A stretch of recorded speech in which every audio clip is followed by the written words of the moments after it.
All right. Hello, everybody. Welcome to Man Cave Mondays live broadcast. Let me get the the graphic out of the way here.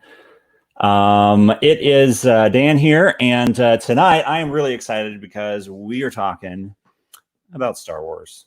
And of course, my panel is here with me, starting off with one and only Sideshow Bobby. Hey, Bobby, how you doing, sir? I'm good. How you guys doing today? Socially distancing from my house? I'm good. I'm social distant. You're the only one there. You don't need the mask, dude. It's okay. But showing off the Star Wars theme, I love it. I love it. Of course, Alberto is here with us. Hello, Alberto. How you doing? Let me. How's it going?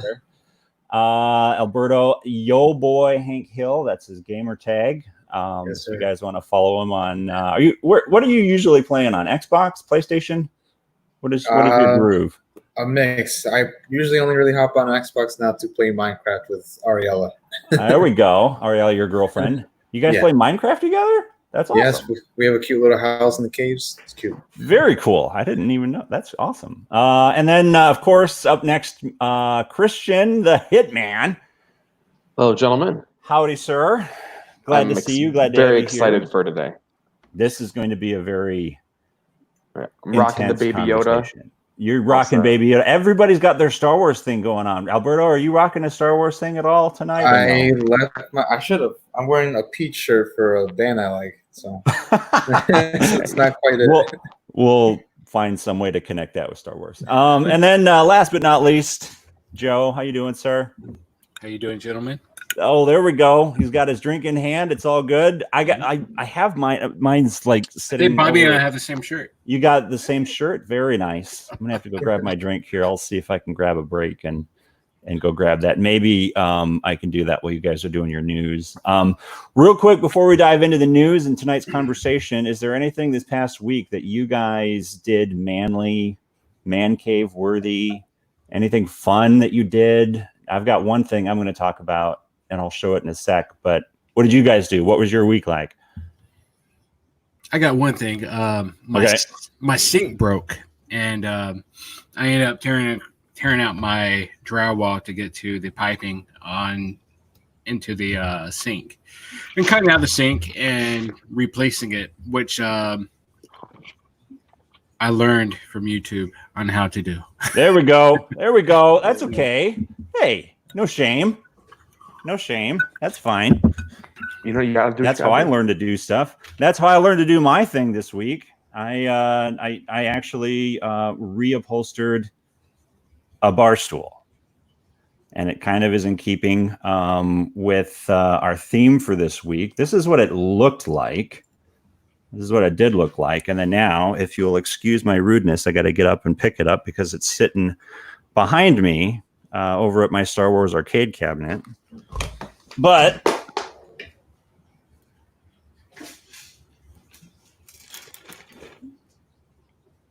there we go.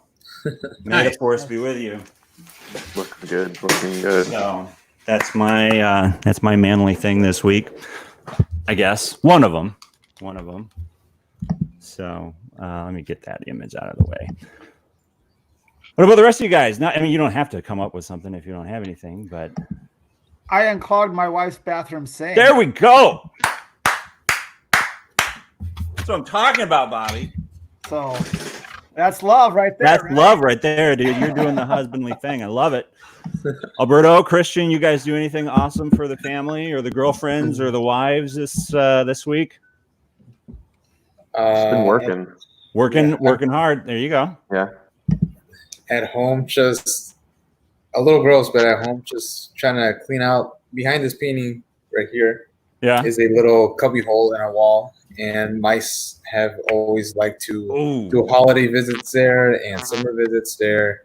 So it's been an uphill battle going against them. So just kind of cleaning out that whole place, destroying the place that they call home, making destroying the vermin, right? There you go. Yeah, so awesome.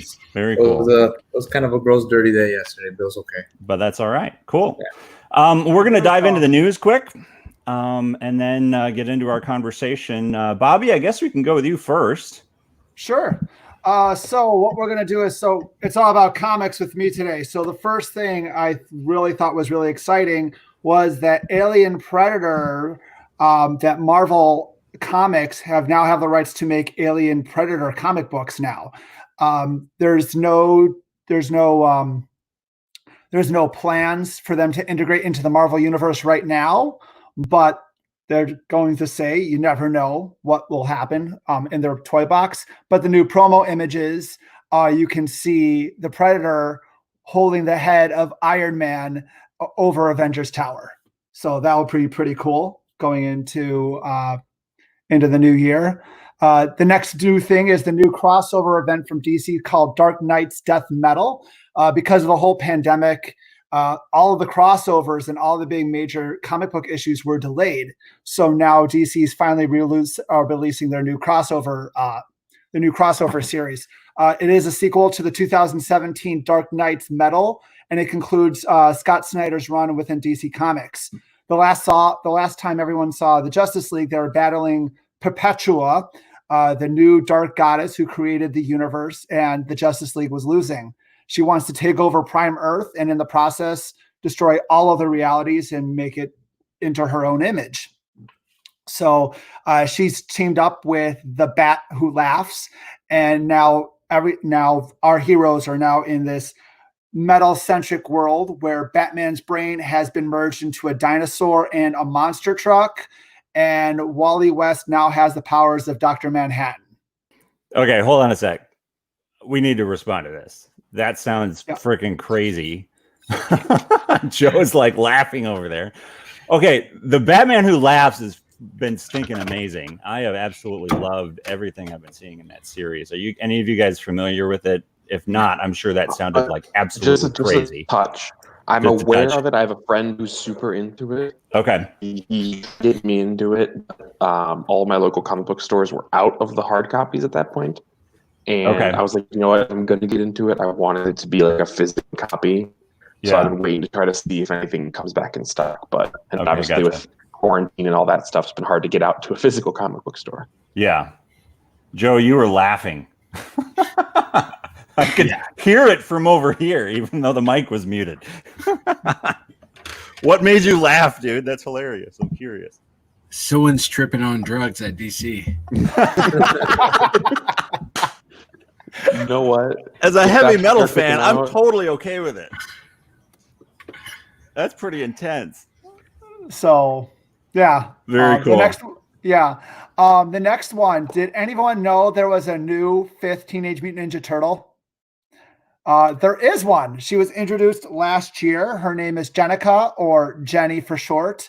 She was the Ninja Chunin of Splinter's Foot Clan, and she was injured, and Leonardo had to give her a blood transfusion, and now she is a hybrid human / Teenage Mutant Ninja Turtle, and she wields the Tekogagi, which is pretty much Wolverine claws. She has her own miniseries since February, and it comes to a climax in this last June issue. So check it out if you want to hear all about the new Teenage Mutant Ninja Turtle, Jenica.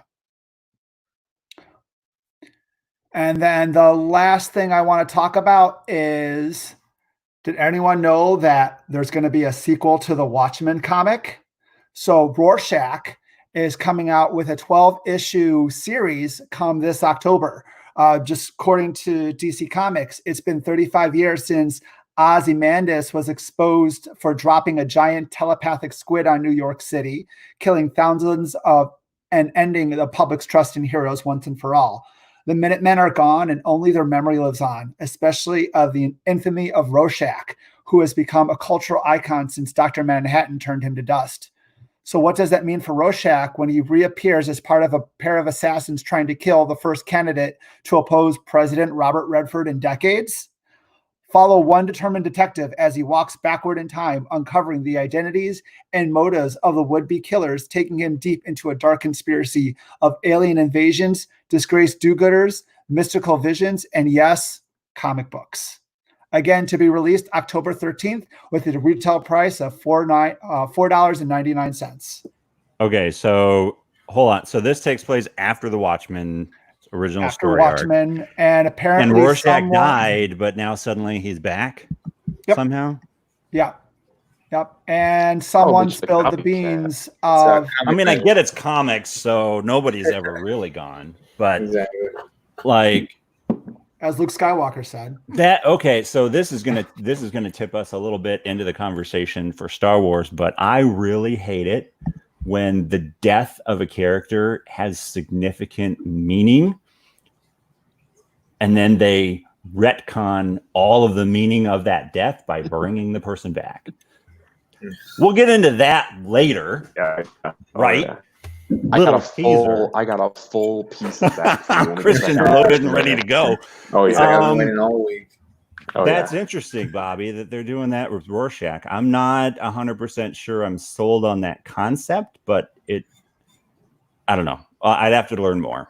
But the idea that he was vaporized by Dr. Manhattan and then is now suddenly back, like what the hell's up with that? Alan, this is weird. Not Alan Moore. Alan Moore is not. This does not have Alan Moore's fingerprints on it whatsoever. He is not involved with the new HBO series or anything like this. Yeah. So this isn't connected with any of that. Yeah. No, this is all DC's brainchild. So someone wanted to make more money at DC. That's how, always done with the best of intentions, right? Of course. Yep.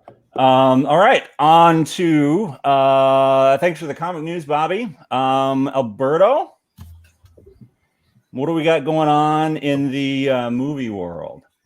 All right, so first and foremost, I don't know how much you guys have been keeping up with it, but there was a new Mutants teaser trailer that dropped.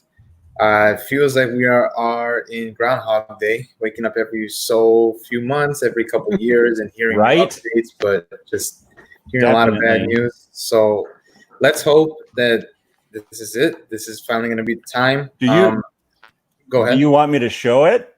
Have you guys all seen it yet? I'm curious. Christian, have you seen it? I watched it right when I saw it drop, but I'm always up to watch it again. The new trailer. I have not seen the new trailer yet. I intentionally wanted to wait. Do we want to do a react to it right now? It's only a minute long. Bobby, did you see it yet? I did watch it. Yes. Am I the only person? Oh no, Joe. Joe, you haven't seen it either, right? Yeah, I've not. I waited. All right. Well, let's do that. Let's get this up here. And let's just do a react to it because this is the new trailer that just came out. When did this drop? July 16th. So just a few days ago. Or technically 5 years supposedly ago. they're dropping a full trailer at the digital Comic-Con, whatever it is. Yeah. Okay. Well, here's the deal. Did you guys see the other trailer that came out? Like, what was the last trailer? 2 years ago? Something like that. It's insane how long it's been. I have been waiting for this to come out because it looked like an awesome concept to do a horror movie around mutants. Well, fantastic. And I'm nervous because this is the first trailer to come out since Disney got their hands on it, whether or not they're keeping with that theme. Did you guys see the original trailer or no? I did, yes. You did. Okay. All right. Well, let's watch it here and we'll see.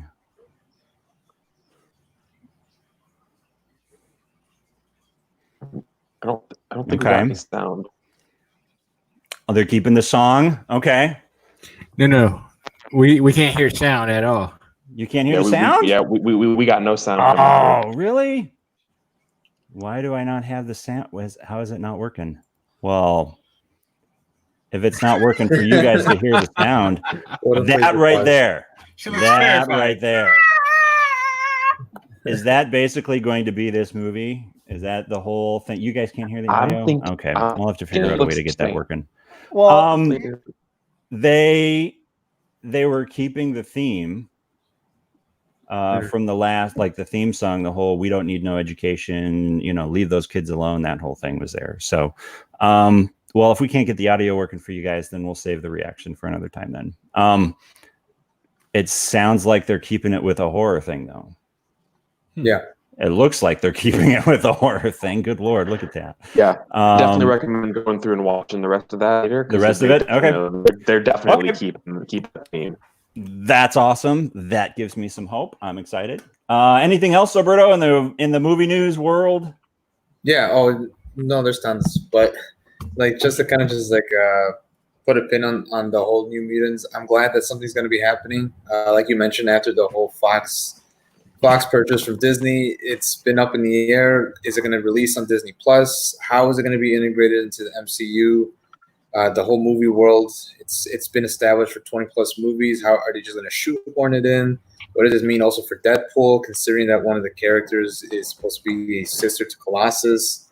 The list goes on and on about how many speculations you can do. You can honestly do an entire episode on just what the heck. Yeah, right. You really could. But like Christian was mentioning, in what is it, 4 days? Yeah, 4 days from now, Comic-Con's doing their live stream and releasing a lot of information and news, and they want to release a new trailer, which or at least release new information, and hopefully, fingers crossed, toes even crossed, that we get a finalized release date and some sort of finalized method of it being released, whether it's theatrical in August, like it's supposed to be, or if it's just going to be on streaming services. So time will tell. We'll see. Cool. Anything else? Yeah. The next section of news is kind of just like a rapid fire. Video game movie adaptations. Okay. Love them or hate them, but there are tons coming our way. Oh, good Lord. Maybe some of you guys have already heard. There's a little known actor, up and coming. Maybe you guys have heard of him, maybe not. Small name. His name's Tom Holland. He played a little indie role as Spider-Man in the entire MCU. But he is going to be Nathan Drake in the upcoming Uncharted movie. This movie has been suffering kind of similarly to what New Mutants has dealt with, and life has not been treating it so nicely. It's been in a little bit of a production hell, a development hell, or limbo for a little bit of a while, jumping from director to director, actor to actor. That doesn't sound great. Movies don't do well when they go through that. At one point years ago, Mark Wahlberg was supposed to be playing as the main character, Nathan Drake. He's obviously older now. He's rumored to be in the movie as Nathan Drake's mentor, Sully, instead. So it's great to see that even that first idea of that actor choice is still going to be in the movie, but in a completely different role. They were supposed to be starting production during this spring, but the world started to end, and it paused it some more. And this movie, just like New Mutants, just can't catch a break. So it's jumped around from a lot of different hands. And again, just like New Mutants, I'm just hoping that this is just going to finally just happen. I'm a huge fan of the Uncharted series, playing the original trilogy in the PS3 and the new ones in the PlayStation 4. I love how Naughty Dog has been able to make just a really fun cinematic movie game, just work it come to life, installment after installment. So Joe doesn't look impressed, though. He seems a little it sounds unsure like about that. On paper. Why is that, Joe? Paper, it's going to be a disaster, but who knows? I purposely bought a PS4 for two reasons: to play The Last of Us and play Uncharted. Nathan Drake. I'm curious. Do you have a PS4 anymore? Do you still have a? I sold it. That's what I thought. Okay, but not before I played all four. You did play through all four of them. All four of them, yeah. The perfect actor would have been Nathan Fillion. Oh yeah, yeah, definitely. Yeah. Yes, 100%. But he's too old, unfortunately.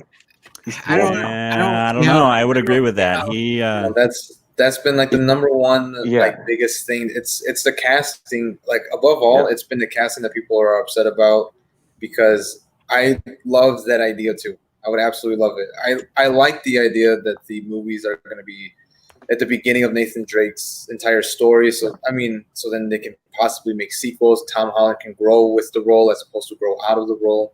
Yeah.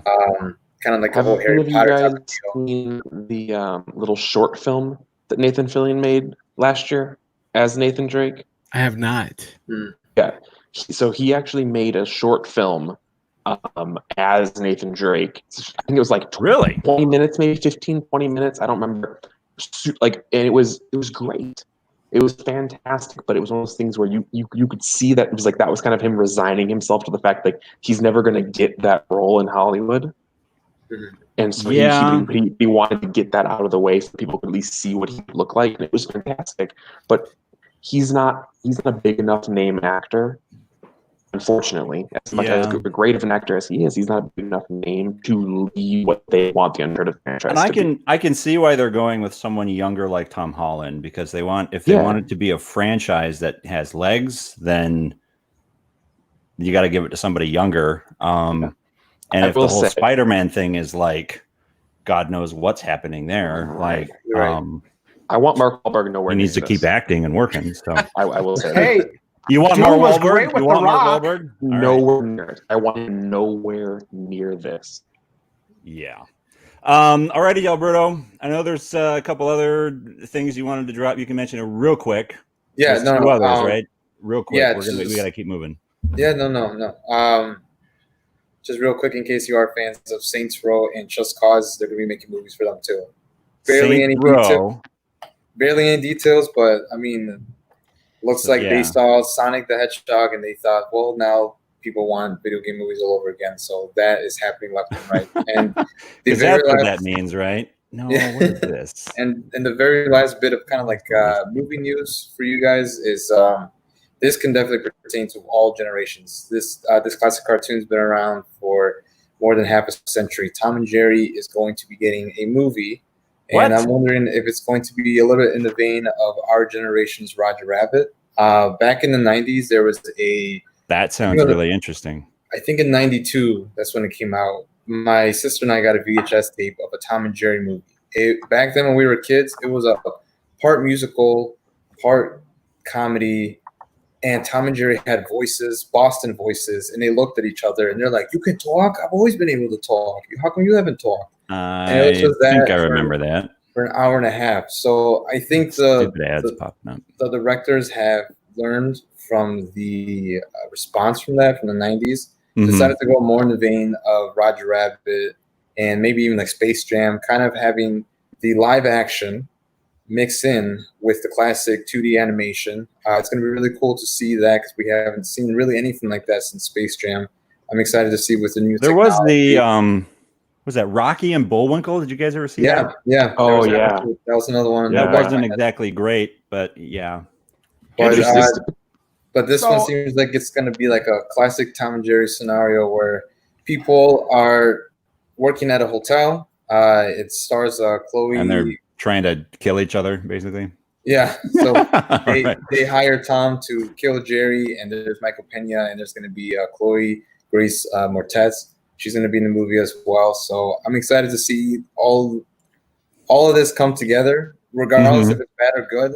I remember waking up every single Saturday morning, bowl of cereal on my lap, watching Boomerang with my dad and my parents and everyone else in the house. Good or bad, I'm going to end up renting the movie, watching the movie day one. So at some point, yeah. Alrighty. It's exciting. All right, Joe. All right. It's your turn, sir. Video games. We got video games, and you're rocking Xbox and PC, right? Yeah. Who saw Henry Cavill building a gaming PC? Who saw it? Sweet. Who saw it? I saw it. That was pretty sweet. It was on Instagram. Let me see if I can bring that up. Actually, I do have a question about that. Okay. How did that blow up so big? When like I know that's a great question. With PCs, and I love Henry Cavill. I'm just kind of wondering. My neighbor 4 houses down has built like 2 or 3 PCs, but no one cares. So yeah, I can tell you why. So when the Witcher series showed up looking for the actor, Henry Cavill was like, "Hey, I want to be Geralt," and he auditioned for it. The director went through 300 other people before coming back to Henry and saying, "You know what? You're perfect for this role." And he filled it. So he was in an interview, and they asked him like, "Hey, have you ever played The Witcher?" He goes, "This is one of my favorite games of all time," and he plays it on the PC. So PC Master Race. Who knew?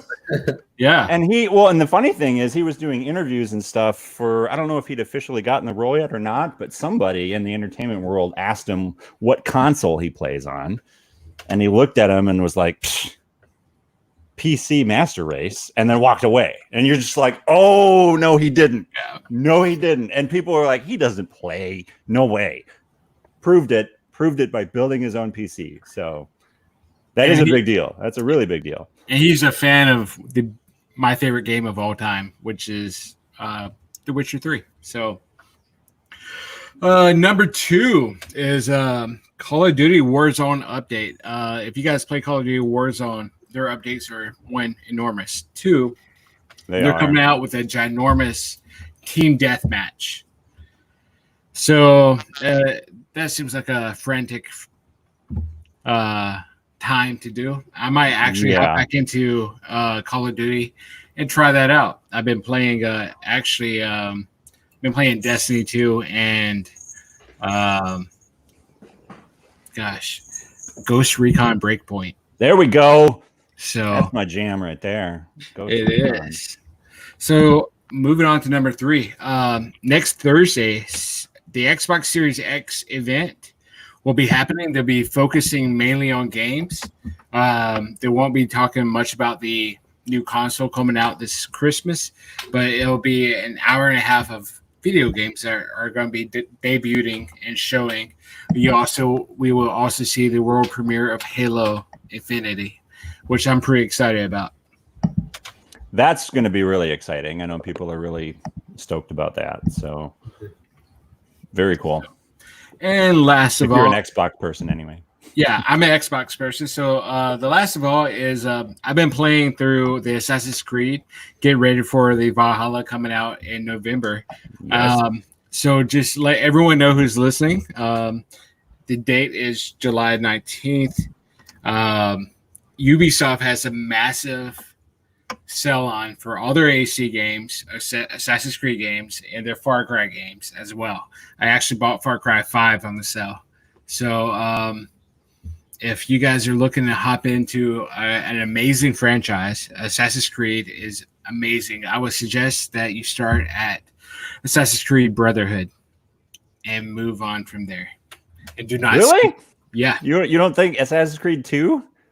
After just replaying the entire series, I got a lot more enjoyment and lore from Assassin's Creed Brotherhood than Assassin's Creed 2.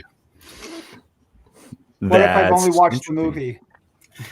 Then you need to forget everything you know and just play the games, Bobby. That's what you need to do. Oh, absolutely. Unpopular opinion. Very unpopular. The movie was not as bad as people made it out to be. Assassin's Creed 2? The Assassin's Creed movie. 3. Oh, the movie was not as bad as people say it is. You really you liked the movie? Good. It wasn't good, but it wasn't as bad as people making it seem. It was. We're splitting hairs now, brother. What are you doing? It was a decent. It wasn't as bad as people think. It wasn't good, but it wasn't as bad as people say. All right. Well, I'm currently playing through the series, and I am on Syndicate, which I thought was boring when I first started playing on the PS4 years ago. That's one of my favorites. I'm actually, my wife and I are actually really enjoying playing it this time around. Awesome. And, it's just really fun. The worst Assassin's Creed is 3. Assassin's Creed 3 is awful. That was a chore to get through. What would I consider to be the worst? I would say probably the first Assassin's Creed is the worst one. 3 is horrible. Dude, have you played the remastered version of 3 is actually really good. They fixed a lot of the gameplay. It has the worst combat, which is great. Assassin's Creed game. I think we might have to do an Assassin's Creed conversation later then. The worst what? We're going to go down a rabbit hole real fast. It was the worst main character. He was boring. He was so boring. It's been a long time since I played it, so I'd have to play through it again. So yeah, that's my Xbox PC news. That's Joe with the Xbox and PC news. Christian, we got PlayStation and Nintendo. Yes, sir. Yes, sir. All right. So, as probably what I would imagine to be the resident PlayStation fanboy, I am very excited to be saying that Amazon, which is the person who originally leaked the PlayStation 4 release date, has officially put their PlayStation 5 like hub up. So it has pictures of all the stuff. It has just details about the controllers, details about the console. It's got all that up, which is a great sign that release date's probably coming pretty soon. I personally, if they've been saying holiday 2020 for the release, you got to give people some time to save up money. We're coming up on August. I imagine we're probably going to be getting a release date within the next month. So that's very, very exciting. You got the two different versions, obviously, so people want to see what the different price points are going to be on each one. So yeah, I love how they started chasing Microsoft's coattails a little bit with an all digital version. I'm curious what the rest of you guys. What do you think about the all digital versions of systems and consoles coming out? I think that's the way that the future is going to roll with Xbox, PC, PS4. I was looking. I have the Syndicate on disc, and I even thought about buying it digitally, just so I don't have to load up a disc. Right. Yeah. It's funny. I was having a conversation with one of my brothers a while back, and he it was hilarious how he was like, dude, digital games are ruining me. And this is a guy who is all about retro. He's got cartridges coming out as hoo-ha. Like, it's ridiculous how much this guy loves physical games, but he's like, I'm so lazy. I just don't even want to get up and change out a disc. I just look through my library of what's there. And then I had to admit, yeah, I do that too. Like, I totally do that. It's the primary way of playing games now. And everybody laughed at Microsoft when the Xbox SAD, right? Xbox S, all digital, SAD, SAD, came out. But yeah, it's definitely the way things are going. Do we have a price point, Christian, yet? Have they announced a price point yet? No price point yet. Okay. I'm imagining they're probably hoping Xbox drops theirs first. I know, it's like they're playing chicken. They're playing chicken. Yeah. I personally would imagine it's going to be $4.99 for the disc version and $3.99 for the digital. That's kind of what I'm expecting. I could kind of see that. The Xbox One SAD though was, how much was the digital? It's like $350. Yeah, is that right? Something like that when that came out. I'm imagining it'll be somewhere around that area, but we'll have to wait and see. Okay. And then Nintendo news. We got anything going on? Yeah, so Nintendo, really the only thing of importance this week, Paper Mario Origami King got released.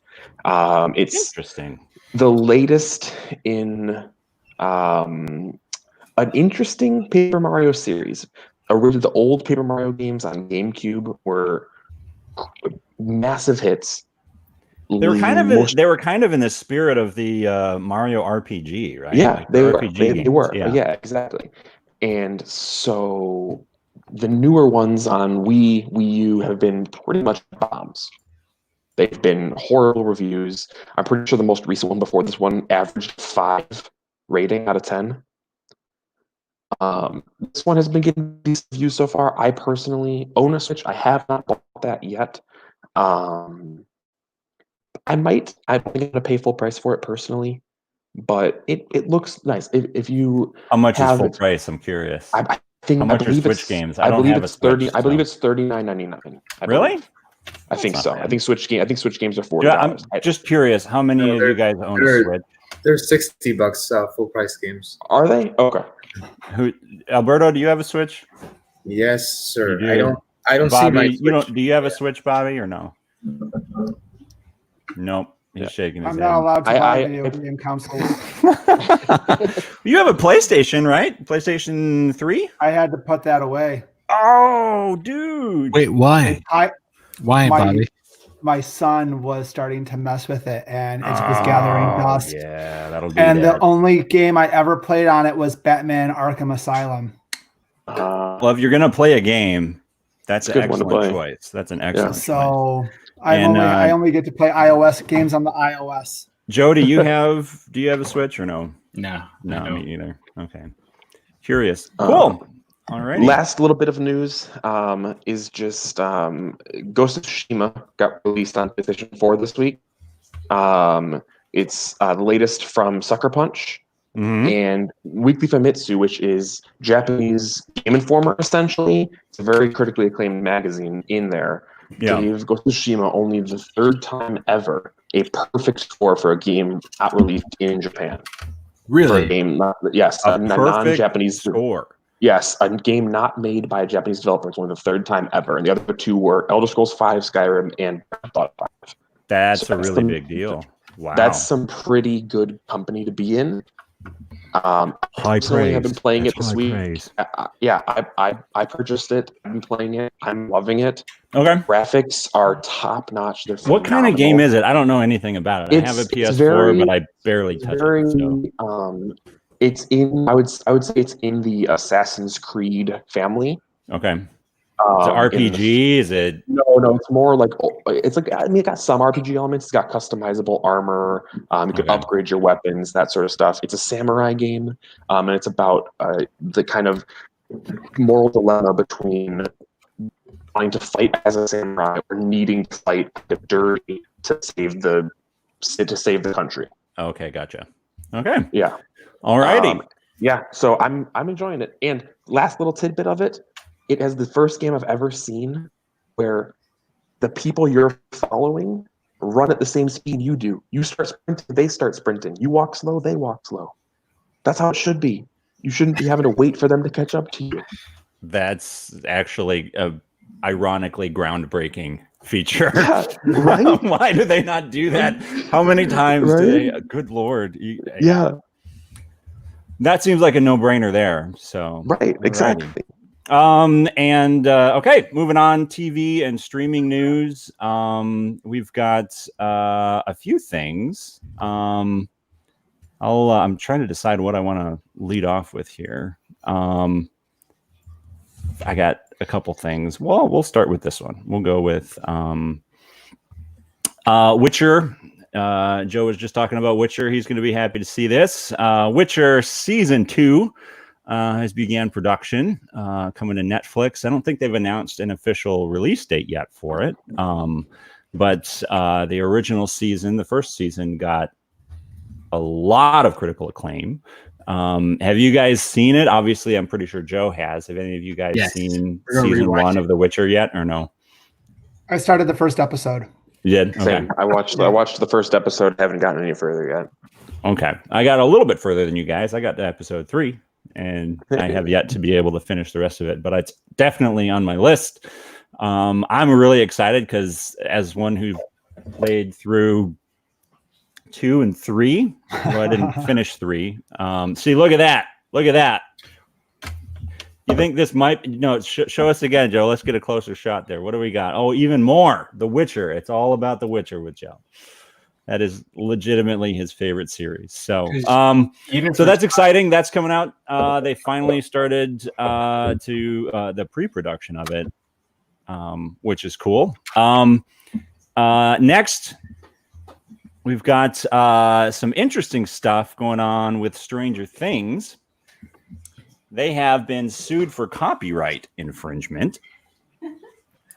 This claim is that a show called Totem is making the claim that the story, the idea for the entire show was stolen from their screenplay. And so now there's some copyright thing, a lawsuit that's hitting Netflix, Stranger Things creators. And I personally don't think it's going to go anywhere, because that's usually how these things go, because it's such a unique show that has gone down so many different rabbit trails. Like, how do you verifiably prove that? But that's happening. And then, of course, season 4 is coming up shortly. I don't think they've still set a release date for that, though, have they? Have you guys followed Stranger Things at all or not? I love Stranger Things. Love Stranger Things. Alberto loves Stranger Things. Me and Lexi watched all season 1. I got, I think, 2 or 3 episodes into season 2, and then she kind of lost interest. I just haven't picked it back up yet. Okay, it gets really good. I know. I've been enjoying it. I've got so much on my watch list. That's exactly what my problem is too. And then a couple more things moving in towards our focus for tonight, the Star Wars deal. Hayden Christensen is rumored to be returning as Anakin Skywalker on a Disney Plus show. Possibly the Solo Obi-Wan Kenobi show or some other show. I don't know if they're making it. Doesn't sound like they're making one specifically for him. And I'm not sure how significant the role is actually going to be, but he hasn't been in anything significant in years. So I'm curious what your guys' thoughts are on him coming back and portraying either Darth Vader and or Anakin Skywalker. What are your thoughts on that? Just give me more of it. He gets way too much hate. He perfectly portrayed an angsty teenager in episode 2. Correct. People think it was awkward because it was awkward. Have you ever met a teenager? Have you ever talked to one for more than 10 minutes? They're all awkward. Fair enough. And in episode 3, he was just subjected to bad writing. Mm-hmm. But his performance was fantastic. Agreed. Bobby's agreeing there. I am 100% agreeing. It was a screenplay. It was a bad screenplay, and maybe just his experience didn't make the best of it. But Natalie Portman, Oscar Award winner, seemed pretty, did the best she could. Yeah. But I think Hayden Christensen deserves another chance. That's not saying. Not a fan of Natalie Portman there, apparently. What do you think, dude? Do you want to see Hayden Christensen come back and play Anakin Skywalker or Darth Vader at all, or no? Alberto, can you hear me? Us? Yeah. Oh, yeah. What do you think? Sorry. Yay or nay? Interested to see it. You are? Yeah, I'm interested to see it. I hope it's not just a 30-second cameo appearance. Yeah. Of having fans from the past or having kind of people on the fence of any Disney Plus show kind of check it out. It's like, oh, great. We had that many more million people streaming the first episode or 2 because of his cameo appearance. So I hope it's not just something just to bait us in. I hope it's meaningful and I hope it's worthwhile. Like Christian was saying, he did what he could with what he was given, as best as he could. So with that being said, maybe now he can kind of get a little bit of a redemption for old fans, for new fans. Yeah, I could see that. And then finally here, kind of some sad news, but also somewhat Star Wars related. If I can close out of this. This past week, Grant Imahara, most notably known for all of the work that he did on Mythbusters, died this past week at the age of 49. He apparently died from a brain aneurysm, I think is what they finally ruled as the cause of death. He did work on The Matrix as well, and also was the one who was operating R2-D2 in the prequels trilogy. So I'm just curious, if you guys have any favorite things from if you saw Mythbusters or anything that I loved how he made science fun. The whole Mythbusters show did, but he had such an awesome ability to do animatronics and just taking on a lot of the robotics challenges that were going on. And as someone who loves tinkering with a lot of that kind of stuff, and I also work in a school, and I see students when that sort of thing, their mind grabs a hold of that possibility, it really grabs kids' attention. And I love how he was able to demonstrate that anything's possible, really, when you put your mind to it and you figure out a way to get it done. And do you guys have any awesome memories or examples of him on Mythbusters or anything about R2-D2 maybe from the prequels that you loved or want to reflect on at all? I know that's totally out of nowhere. I mean, I personally loved Mythbusters growing up. That went back in the original full cast of them on there. That was the best version of Mythbusters. He was always entertaining. Oh, yeah. Totally, with all of them on there, that was huge. A ton of people that I follow on social media were apparently like very close with him. Yeah. Celebrities and stuff. And I have yet to see a single person have anything less than just the utmost respect for him. Yeah. He seemed like just genuinely a great person. And it's always a shame when you lose somebody like that. Obviously, when you lose anybody. But it's a shame when you lose somebody who just literally was a universally great person, and it's at such a young age. Yeah. It's just a shame. Yeah, 49. Like, I mean, that sounds old to some people, but it's really not. I mean, when you think about how long he's been in the industry, like, that's wild. Long career, for sure. It makes me think of the phrase, having a long life is not the same as having a full life, you know? Yeah, sure. And I think this dude, like, he made such an impact. Grant, I think it'd be hard pressed not to say that he had a full life to some degree. Did awesome. So, yeah. So on that note, we're going to dive into one of the things that he was most passionate about, as are we. Star Wars. Star Trek. Shut your mouth. Shut your mouth. Star Wars, right? Star Wars. May the Schwartz be with you. Yeah, right. No, like those really trolly shirts. I think that's copyrighted. Yeah, you might have just gotten us get taken down. Stupid graphic out of the way here. Hang on a sec. Star Wars. So the question of the evening, gentlemen: should they reboot Star Wars? No, absolutely. Oh, right off the bat, we are on totally different. No hesitation. Okay, Christian, you said what? No. Okay. I'm curious why you're saying no, and we'll get to Joe here in a second. I think Dan, Bobby, Joe, you guys are a little older than Alberto and myself, so you guys are gonna have a little more, I think, idea as far as the comparison between original trilogy fans when the prequel trilogy came out and where we all are now for this trilogy. What are you talking about, you young whippersnapper? I guarantee you, if the internet old man was as prevalent back in the prequel trilogy came out as it is now, people would be saying the exact same things they're saying now. Oh yeah, when Empire came out, people were so pissed off. Yeah, that too. Like when ridiculous. When Phantom Menace came out, if the internet existed when Empire came out, I have no doubt people would have been freaking out on the internet the exact same way it did with The Last Jedi and Rise of Skywalker. Yeah. And I mean, so part of a fandom and of a saga like that is it's not all going to be good, and it's not all going to be for you. That's a very good point. That's a very good point. It wasn't made for us. I mean, can you think of another franchise that is as big and lasted as long with the same continuous narrative, stringing it all together as much as the Star Marvel Wars Cinematic Universe? Rush Hour. That's not okay. The number of films, maybe, but definitely not spanning generations of people. Not at all. Star Trek is about the closest you can get, right? And that's predominantly kept its focus in television as opposed to films.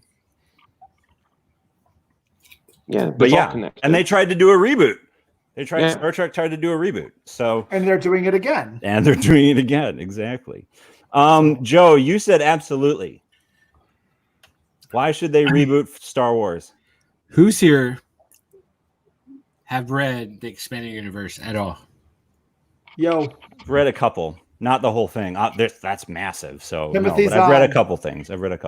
Timothy Zahn, the Thrawn trilogy, right? Love it. That was my breakaway. That was my gateway. So I'm gonna speak to Christian real quick. I understand that you. Hold on a sec. Okay. What's happening? Okay. So I understand that you're a lot younger. The expanded universe actually read within the last 8 years. It's about between 50 and 60 books. Right.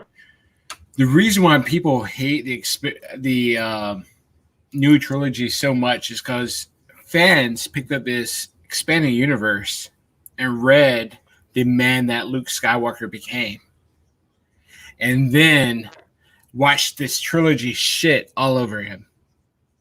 Oh, snap. We're about to go somewhere right now. They made those books non-existent. Okay. They made those books non-existent. Those books, so you can't compare it, because here's the thing. It's the same thing we were talking about last week with DC. You can't expect the general population to have any idea that those things exist. That's for the hardcore fans. Okay.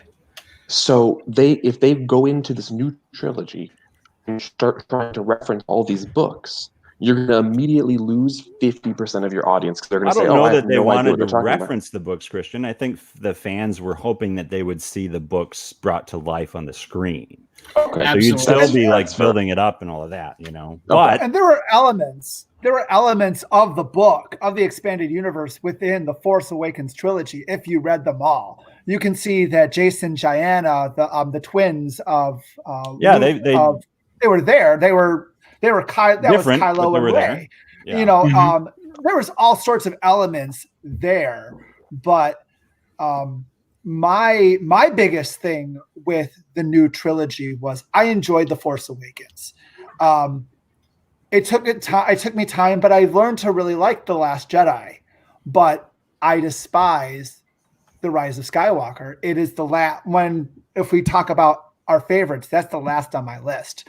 The problem is because they didn't have an overarching theme to the trilogy. That last movie was shot in modules, and if it was reported correctly, the Rise of Skywalker was shot in modules and then test screened thousands of times, and then each module was taken in and out based on the test screens, so it would get the most general audience appeal. So that's why I'm disappointed in The Rise of Skywalker. If it stuck to what The Last Jedi did, I would have enjoyed it a lot. It set up a lot of really cool possibilities. And then they took literally the safest possible approach to every awesome opportunity that The Last Jedi set them up to do. So I'm curious about those that are watching live right now. Go ahead and leave a comment in the comments. Like, do you think we should see Star Wars rebooted or not? I'm curious. Joe, Alberto, what do you think, dude? Should they reboot Star Wars or no? I say no. I'm a little bit in the same boat as Christian. So I briefly mentioned it last week. I didn't grow up with Star Wars. I only recently in the last few years really started getting into Star Wars, and immediately within the first few movies, I started to fall in love with the universe. So I was never attached to the extended universe, to all the things that were canon and are no longer canon after the whole Disney purchase. I am not in love with how the new movies necessarily handled everything, like especially Episode 9.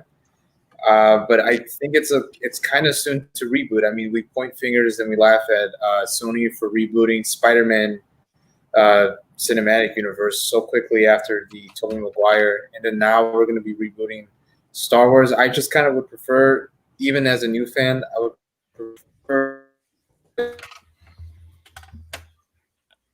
Oh, did he freeze? There we go. Maybe they could start branching now and do one of the Skywalker.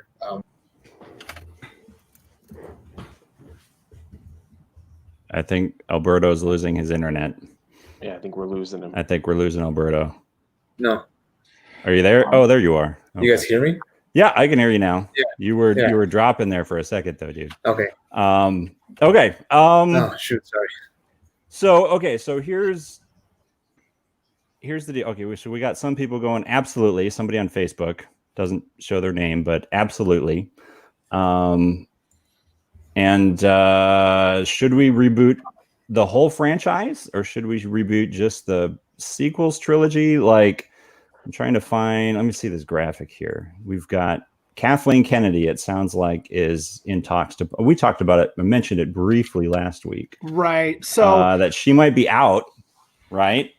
If she's stepping down or she's being asked to leave, or like, who knows what, you know, she might have her own franchise or thing that she's planning on doing. Good, bad, or otherwise. What do you think? Ask you gentlemen a question. Yes. I would like to see Jon Favreau and David Filoni take over the Star Wars franchise. Absolutely. They have a love and a passion for Star Wars. Now, I have no problem with them introducing new Force abilities, new characters, but you gotta make it for the fans. And I was sharing this privately with you guys earlier when we've been setting up, but Jon Favreau says you got to listen to the fans and you got to feed them. You got to feed back into it. And that's why I think The Mandalorian was so successful, because they listened to the fans and they made something that resonated. Now, well, which fans do you listen to, though, Bobby? Because if you drop the phrase "The Last Jedi" in the middle of a conversation of Star Wars fans, you're setting off a nuclear. You're setting off a gigantic hand grenade of people who are extremely divisive about that movie, right? But I think there's still no matter if you hate The Last Jedi or love The Last Jedi, there's an essence that we can all agree upon, which we generally love, and what do you mean by essence? I'm curious what you mean by essence. The mystery of Star Wars, the excitement, the thrill, the loner, the why do you love Han Solo? Why that lone gunman who you kind of a mysterious past who you grow to love. Right. The idea of the Force. You really don't know how it works, but you know it's there, and in a grander scheme of things, there could be so much more to it. When you first heard the idea of the Jedi Knights, who they were, you had this and what the Clone Wars were, it sparked your imagination and all the possibilities of Star Wars. And that's what made the prequels so exciting, because you got to see your ideas. Well, seeing the Jedi in their heyday, right? Like that was one of the things that George Lucas was touting, was this is the Jedi in their heyday, right? Which is exactly what he gave us for sure. But I feel like, okay, so there's something like when you say the essence of Star Wars, I think about how that kind of has shifted and changed with each decade that it's gone through a little bit. You ask any Star Wars fan what Star Wars means to them, and it's going to be something completely different. Yeah, it probably will be. I will say, let's do that. Joe, what does Star Wars mean to you? What does Star Wars mean to you, Joe? The basic good versus evil. The Jedi Knights are there, but also they have an aspect of once again, coming back to expanding universe, there's the Knights of the Empire, which were gray Jedi, which both used light and dark of the Force, and which is a cool aspect. But do you like the concept of a gray Jedi? Oh, that's something that people are kind of torn over too. I feel like there's people who are like, no, gray Jedi kind of gets away from the whole good versus evil, the fact that you can be in the middle somewhere. Like, why is that a thing? In a lot of ways, in the Return of the Jedi, Luke Skywalker was a gray Jedi. Oh yeah, he's using Force choke, which is a dark, a dark ability. Also deceit. Yeah. Also deceit. Yeah. And so, but he also used the good portion of the Force. Yeah. Christian, you would know what I'm talking about if you read the books. Shots fired. I'm aware of what you're talking about. I know exactly what you're talking about. When nerds start upping up on their nerdage, it gets dirty. Can I just throw this out there, though? That is part of what makes Star Wars fandom like the worst. The absolute worst. Like, Star Wars fans, if we're being honest, can be some of the best and most amazing people and most generous things. You put like charities and all kinds of fundraisers and all, like awesome stuff being done. And they can absolutely be the most trolly. Yeah. When it comes to a difference of opinion, like my life is surrounding everything about this, and if your list of favorite movies is not the same as mine, then I hate you. Like, that's Star Wars fandom. And Alberto wants to say something. I'll definitely. You don't need to raise your hand, dude. You can just chime in, man. I didn't want to interrupt, but like I was waiting to see if anyone had that perspective. That has always been the absolute most scariest thing to have Star Wars conversations. I am not someone that knows all the back lore, all the years and decades of extended universe knowledge, movies, television shows, books, everything else in between, the video games. There's so much love that's been poured into this series. And you're just not a true Star Wars fan, then, is what I'm hearing. Yeah, exactly. You're just not a real fan if you haven't read any of the books. How could you?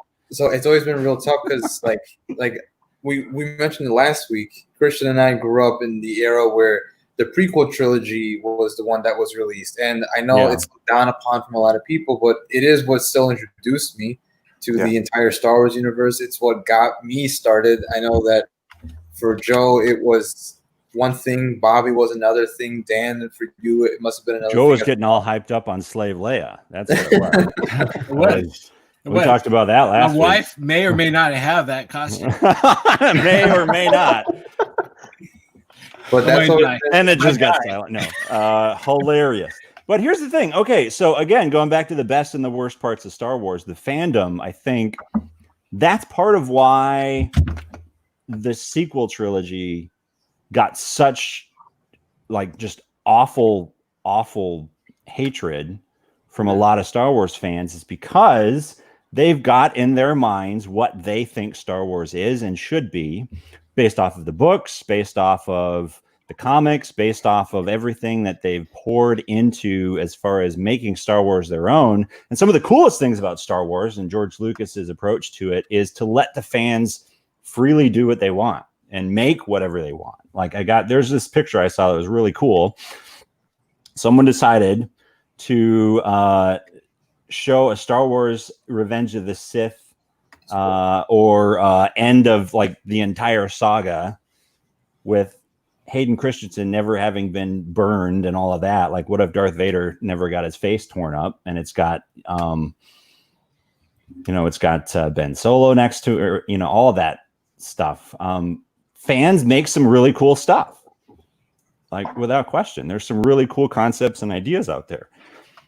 It can't all fit into the actual films. There's no way it could, If I may, my real beef about the episode 7, 8, and 9 is the lack of congruency between them. I can see that. They did not stack and build upon each other. They were all three completely different arcs, which is where I go back and I agree with Bobby. If Jon Favreau can come on and reboot the expanded series, I think it would be. You can thank Last Jedi for the lack of cohesiveness. Oh, Christian. and that's you can thank The Last Jedi for the future of Star Wars. That's what you can thank. No. Here's the thing. The Last Jedi, if it was a standalone story, not connected to a trilogy, would have been a completely different thing. But you literally had The Force Awakens, which set up all of these great things, and you had The Last Jedi, which came in and just went, none of that matters. No. So then you had to return. That's not what it said. I agree. That's not what The Last Jedi did. You had Snoke, who they killed. You had it subverted all of your expectations. It ruined everything that The Force Awakens set up. No, it just didn't feed into your fanboy wet dream is all it did. I didn't have a wet dream.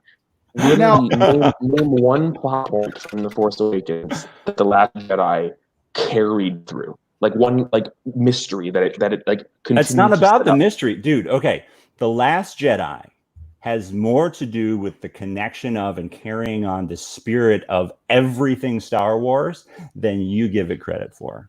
It is not just about The Force Awakens. That movie is so much more well connected and sensitive to everything else Star Wars than anything that the prequels or The Force Awakens. But that's what ruined this trilogy. Because you had the first and the third. Because it connected all of it together? No, because you had the first and the third, which were trying to tell the same story, and the second one that just came in here and did nothing for it. But the problem with Rise of Skywalker is they saw the fan reaction of people who did not like The Last Jedi, and they're like, okay, we have to do a course correction. And that's when they use the test and they didn't audiences. need to. They didn't need to. The Last Jedi set them up for some amazing possibilities, and they didn't use any of it. And I think it ruined all the possibilities they had already set up. The Last Jedi Christian, was not a perfect movie, but I'm gonna. No, the last. Okay, so let me get on my soapbox here for a second about The Last Jedi. The Last Jedi. If you misunderstand the Yoda and the Yoda and Luke Skywalker scene, you misinterpret the entire movie, the whole film. That entire scene has nothing to do with the legacy of the Jedi. It has absolutely nothing to do with the Order. It has everything to do with the theme of Star Wars, which is learning from your mistakes, learning from your failures, and preparing other generations to grow from what you've done for them. Like everything in Star Wars has been about building off of what we've done to do something better for the next generation, right? It's the whole story arc is all about that. I'm not saying it's a bad movie. It is a good movie, but it is a shitty movie in the Skywalker saga. No, it's not. It is really not, Christian. What is it? Okay, so what is the point of The Last Jedi? I'm curious. What is the theme of The Last Jedi in your mind? What is the big theme that you can walk away from that you feel has such a hard time connecting with Star Wars as a whole? I don't think it has a hard time with connecting Star Wars as a whole. I think it has a hard time connecting with the trilogy that they were trying to tell. And that's the problem. J.J. Abrams came in and wanted to make a movie for himself that doesn't connect with the rest of the trilogy, the rest of the series. Ryan Johnson comes in and decides to make a series that retcons as well. Here's the deal. Okay, all right. So here's the deal. I don't like anything J.J. Abrams did. I'm going to erase all of it. You need to stop, Christian. Here's the deal. The Last Jedi sets up the spirit of Star Wars from the original trilogy, which is that everybody and anybody can be a Jedi. It's not about biology at all. I agree with you. That was one of the most amazing things about The Last Jedi, that it set up everything that I loved about the original trilogy, which was me as a little kid thinking it's this, as Obi-Wan said, it's this ancient religion. It connects with the Force, which is something that resides within all living things, right? That anybody and everybody can tap into this. And then the prequel trilogy came in and was like, nope, it's all biology. If you're a Skywalker, great. If you're a Palpatine, great, good for you. If you're not, screw you, right? So then The Last Jedi comes in and redoes that and starts bringing Star Wars back to what I originally loved about it.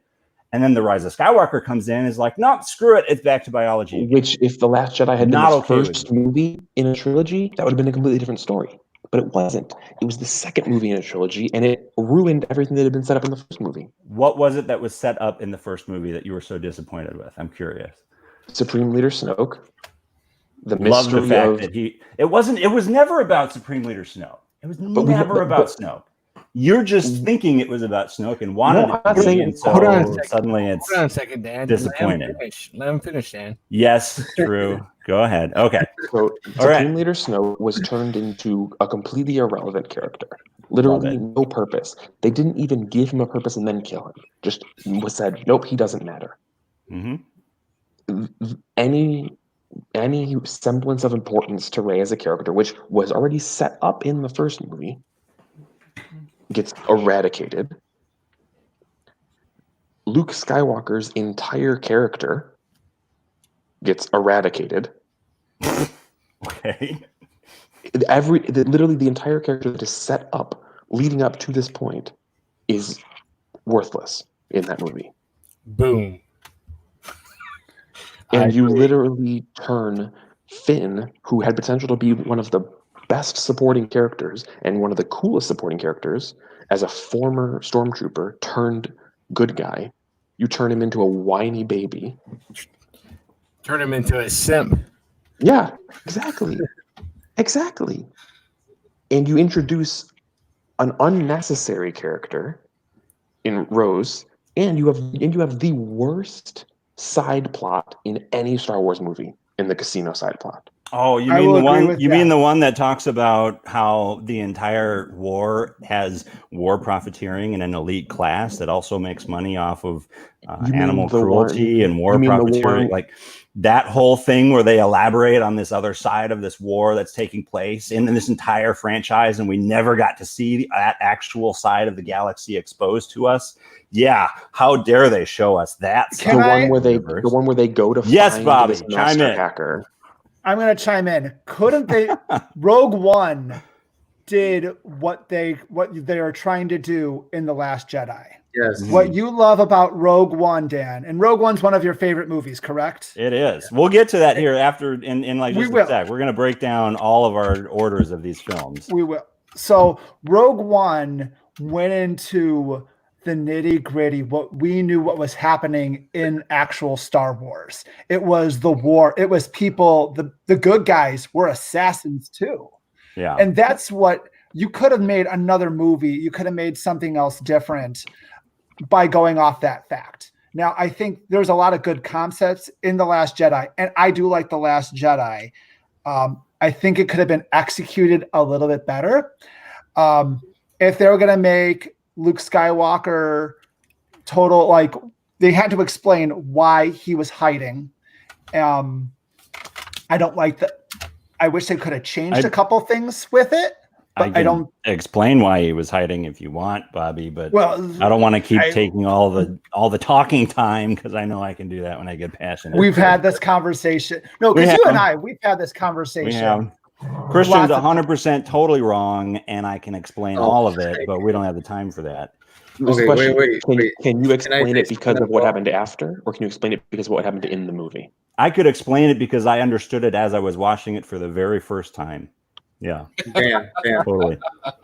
Yes, Alberto. If I may, I'm going to take the floor for a hot second. Go for it. Hot take from Alberto. All right. Hot take is the movie is not terrible. It's not doo-doo garbage. I know Christian was.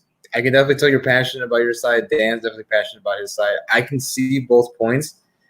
If anything, Episode 9 made me like Episode 8 more in retrospect.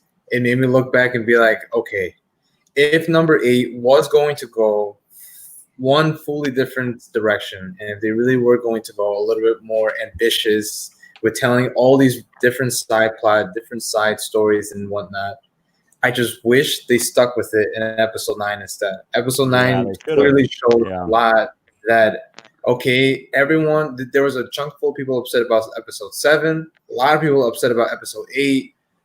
Maybe we can make them happy with this. And what ended up happening was no one was happy because it's just there was no real side they were going with. You weren't pleasing anybody by trying to retcon the whole stuff people didn't like about The Last Jedi, and you ended up ruining what people loved about The Force Awakens, and you ended up not pleasing anybody.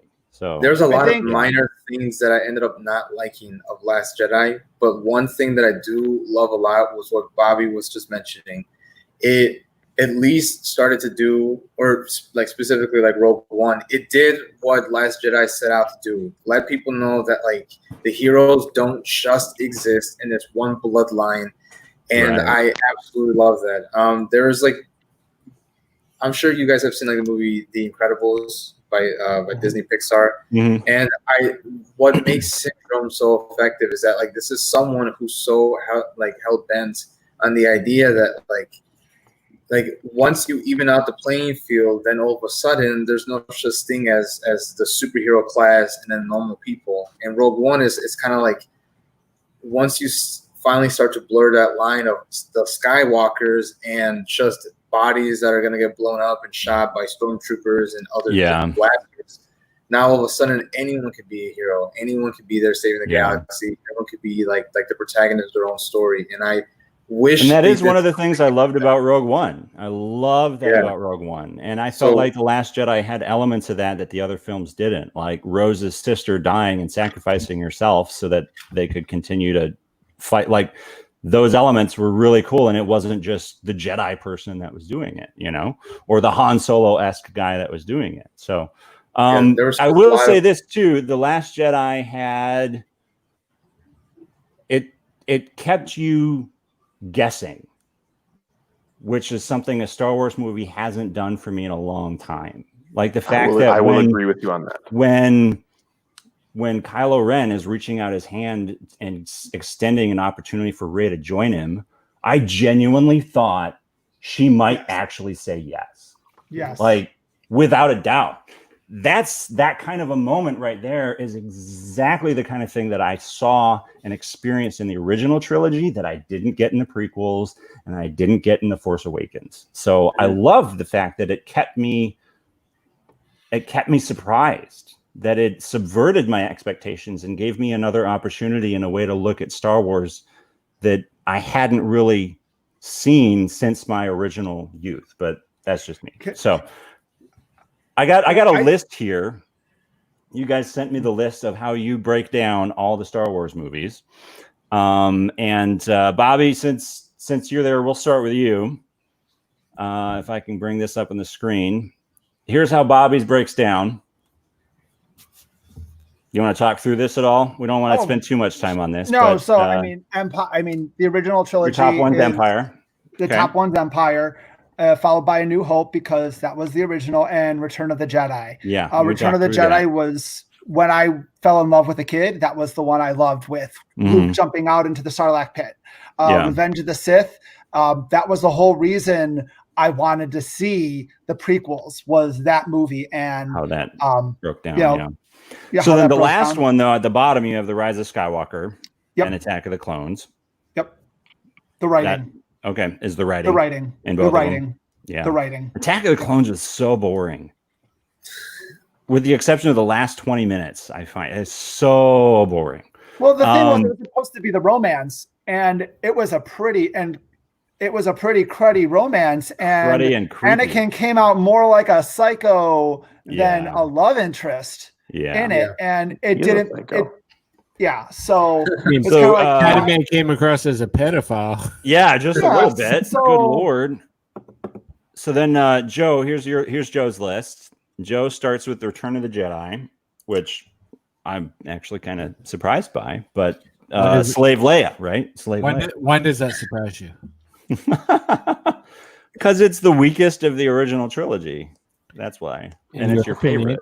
In your opinion. In my opinion, yes. Return of the Jedi, you see when you see Luke come back in Return of the Jedi, you see him wearing all black, which shows that he is struggling with the dark side of the Force. And you see him overcome not only who he is, but also his father and his place in the Force, and bringing and fulfilling the prophecy, and helping fulfill the prophecy of Anakin bringing balance to the Force.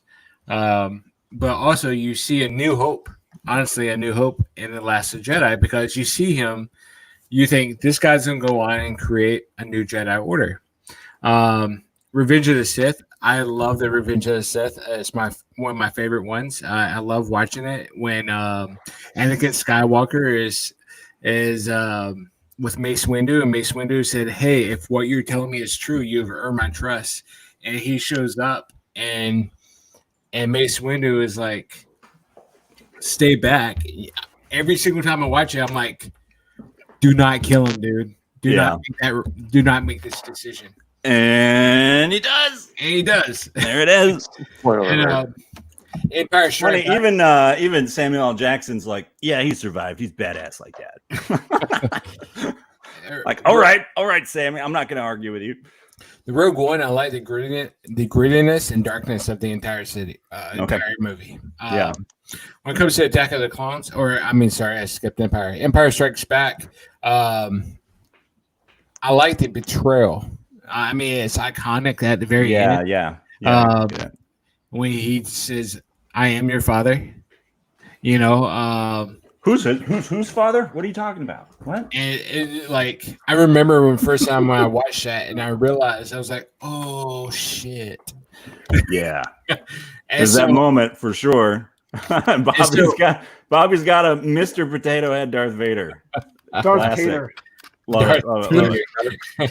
Serious Star Wars fandom right there.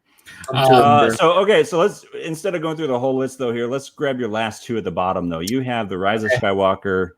Well, you have the whole sequel trilogy in your bottom three. Absolutely. You really think the entire sequel trilogy is worse than the Attack of the Clones? Yes. Or the Force Awakens? Yep. Or the Phantom Menace? Really?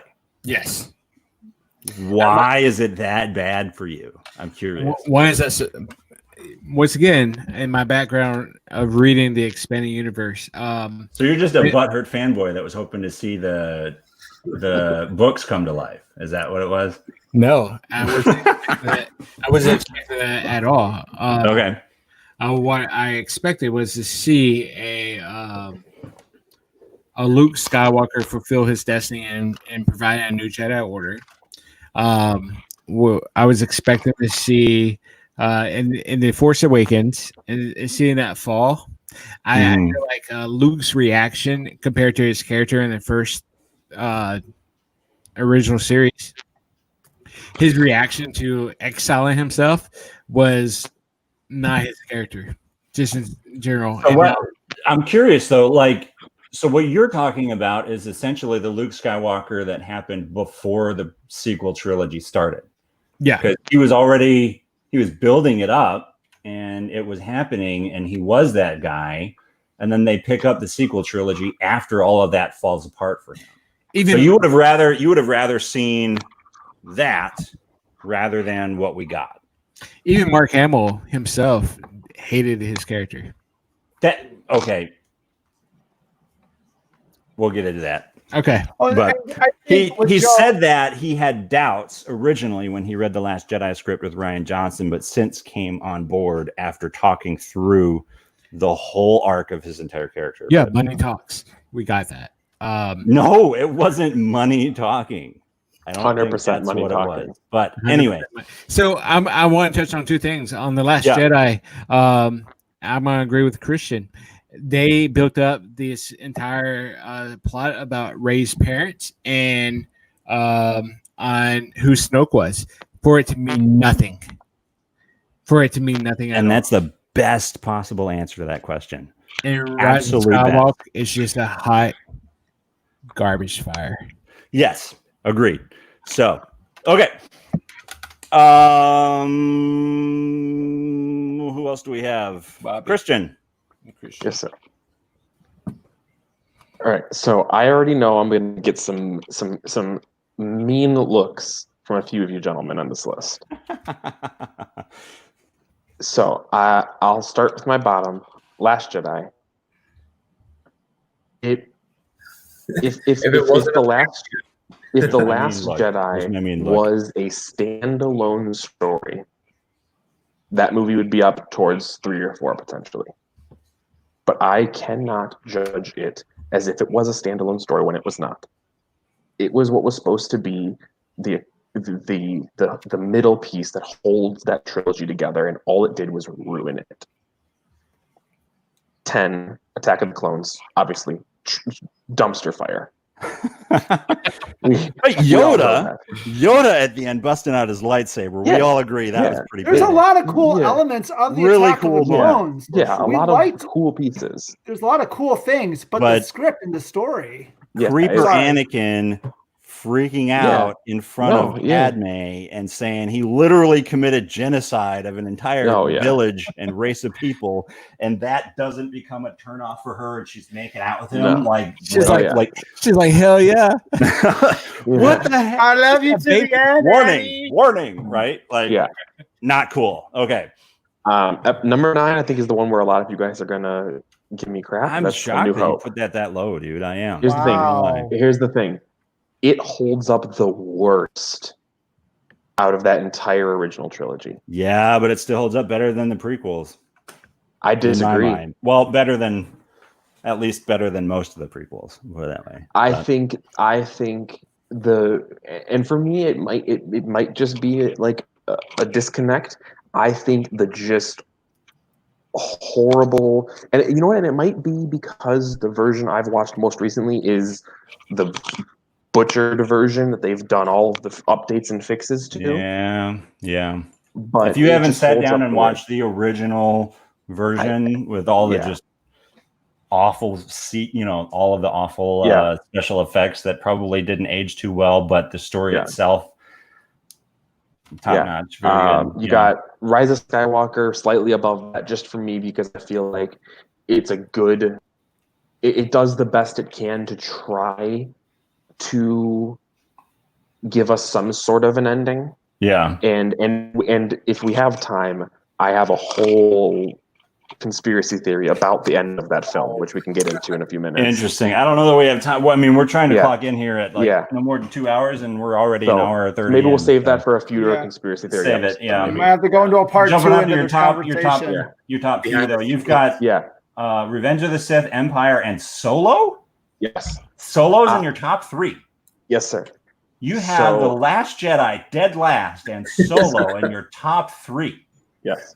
You and I are not compatible as Star Wars friends, sir. I don't know why we're friends. Revenge of the Sith is outstanding.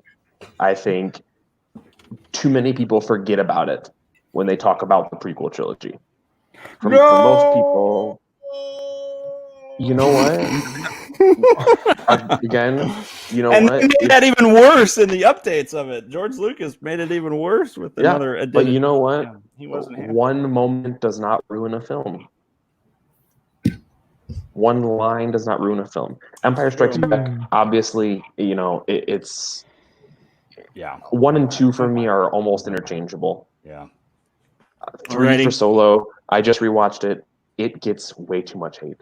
It really does. It's a really good movie. It really is. Mm-hmm. Really Alrighty. is. So trying to keep things moving here. I'll do mine. Alberto, we're going to end with you if that's all right, sir. Sure. My list, number 1, Empire Strikes Back. I actually decided to change this from last week because I watched through a bunch of the Star Wars movies this week. Last week, I said The Last Jedi was number 2 and Rogue One was number You got The Last Jedi 3. Twice, Dan. You got Last Jedi as number 3 and as number 10. What are you talking? Oh, I do, don't I? You do. Geesh. I mean, I copied that from Christians. What am I missing here? Which one? Rise of Skywalker. Yeah, that's what it is. Yeah, that's what it is. Put that at 12. You'd be fine. Rise. See, I didn't even want to put it on there. Yeah. So I have Empire number 1. A lot of people recognize Empire as in the top. Everybody recognizes that. The reason why I love Empire and Rogue One and The Last Jedi are because they all kind of hit that same thematic, like subverting your expectations, leaving you hanging, and ending on a note that makes you question where in the world is this going to go after this kind of a thing. And I feel like they're also the 3 movies in this entire franchise that add to and connect to the mythology and the original trilogy and make them better.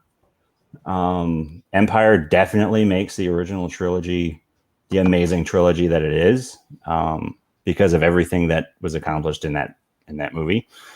Rogue One is just perfect, in my opinion, as far as the setup to A New Hope.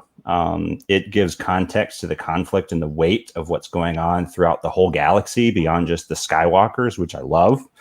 And The Last Jedi, it is an almost perfect Star Wars movie in my mind.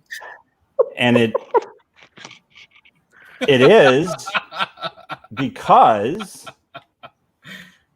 it subverts my expectations and gives me a grounded understanding of what the original trilogy was really all about. Like the whole scene with Yoda and Luke is the foundation of everything this movie's about. That it's about acknowledging the mistakes of your past and letting the next generation learn from it rather than running from it and hiding from it. It's almost as if it's a subtext kind of comment about George Lucas and the entire franchise, if you ask me. to say, hey, you made the prequel trilogy and everybody hated you for it. And then now you ran away and gave up the entire franchise to Disney.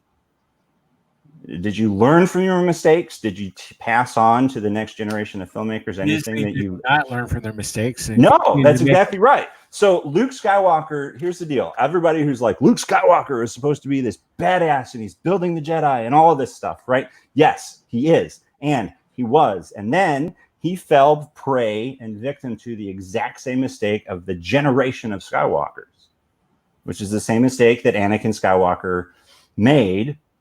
Yoda in Revenge of the Sith said, you need to learn to let go of everything that you're afraid to lose, because fear is a path to the dark side, right? And he didn't do that and turned into Darth Vader, right?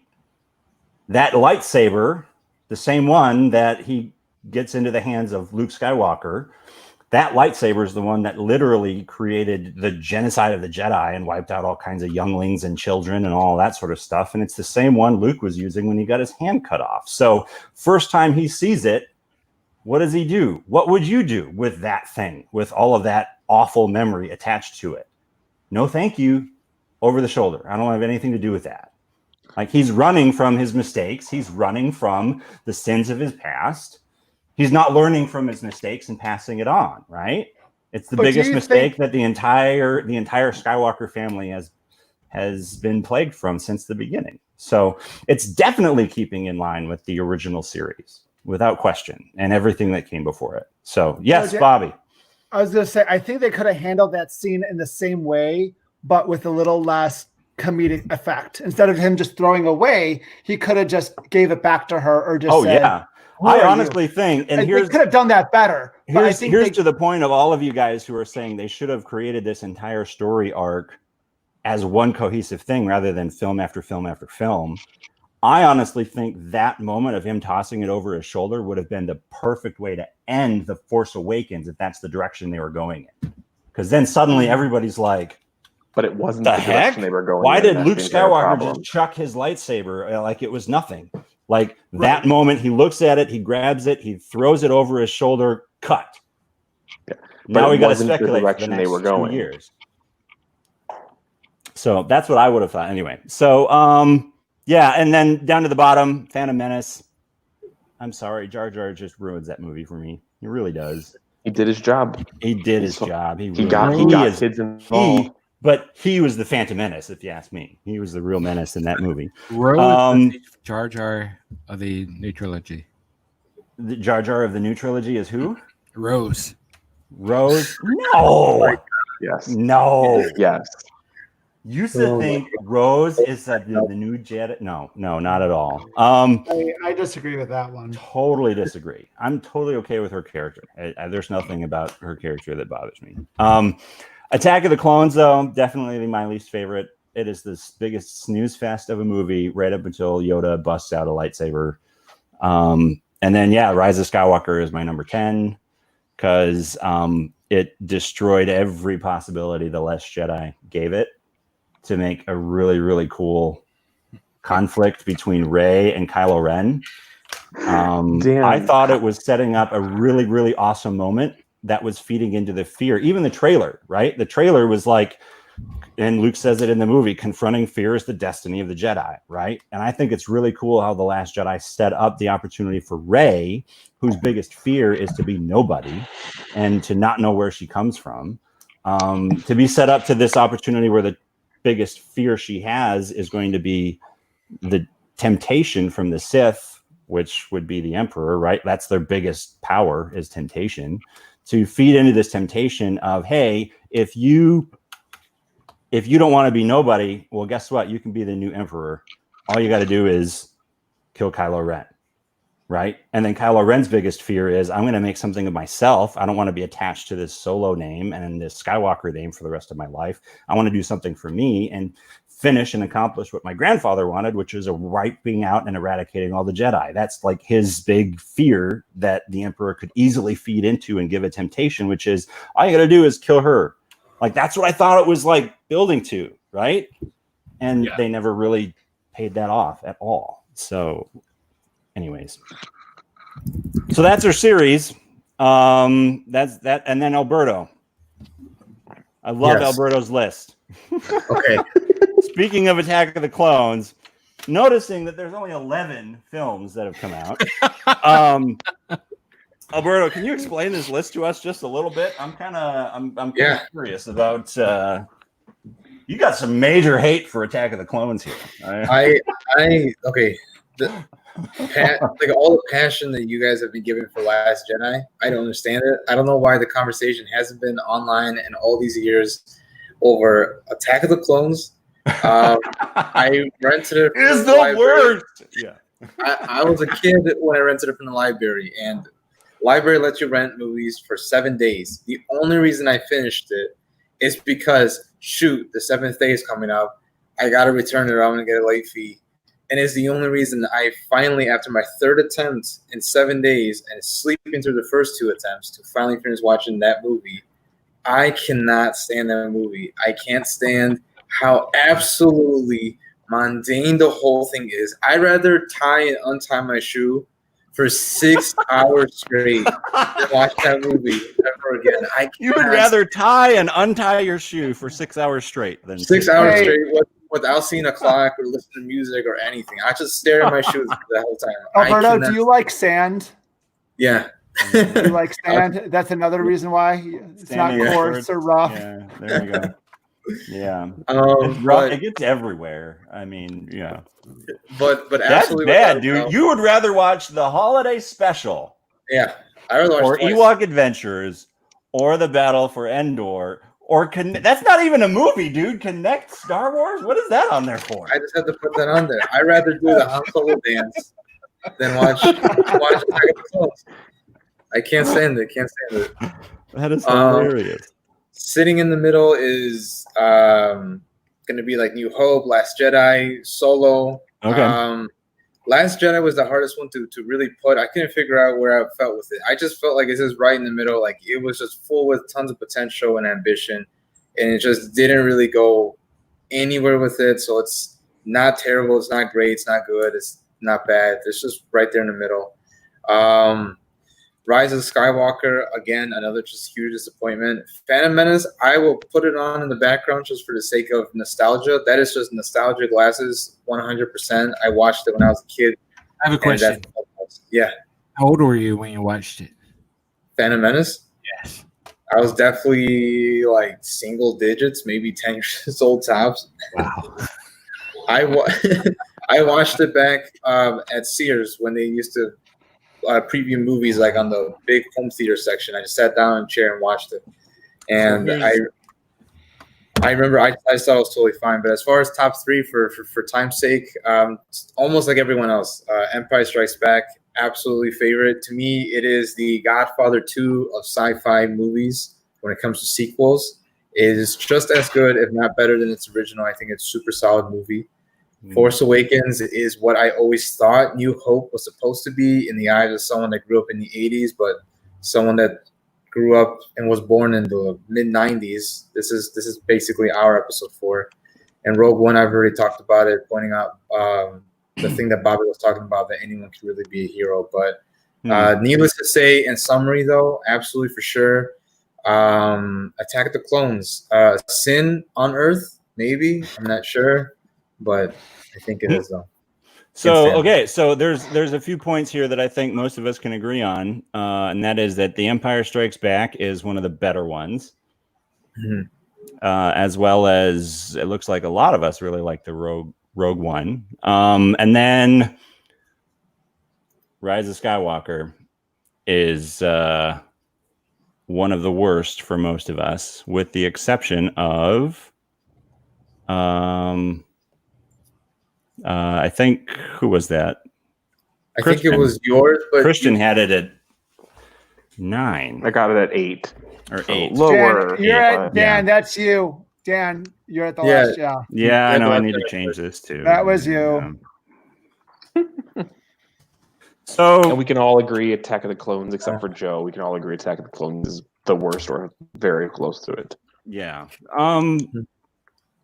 So what is it about the Rise of Skywalker that we're all like Like, where does the series go from here? You know what I mean? Like, that's really kind of what a lot of this conversation is about. I mean, the whole franchise. Just go into new movies. Just this movies. Saga is movies done. Though movies or movies and TV shows. Just or do they just forget the movies? Let's just focus on TV and streaming and all of that stuff. Now, I love that you're wearing I love that you're wearing the child shirt, Christian. Are you gonna shoehorn in the Mandalorian season 2 into the setup into the new order? What do you mean shoehorn it in? Well, because you have to fit in. They're talking about us adding an Ahsoka Tano into the Mandalorian. Yeah, she's supposed to make an appearance in season 2. Yeah. How is the baby going to fit into the whole world of because it's set in between Return of the Jedi and The Force Awakens. How does that all lead into what's going to happen? So are you going to take it in a totally new direction and people are going to say, whoa, that's not canon? Nice little bobblehead there, Joe. Very cool. Do you reboot it? So sorry about that, but that's that's a fair question. That's a fair question. My thing would be is because honestly, it doesn't have to tie directly into any of the events from the films. It is kind of taking place in its own little pocket of the world. You just let it go. You let it do its own thing. It doesn't have to connect to the movies. And you could set up your whole little like Disney Plus like universe. Alternate universe. You could even do an alternate universe.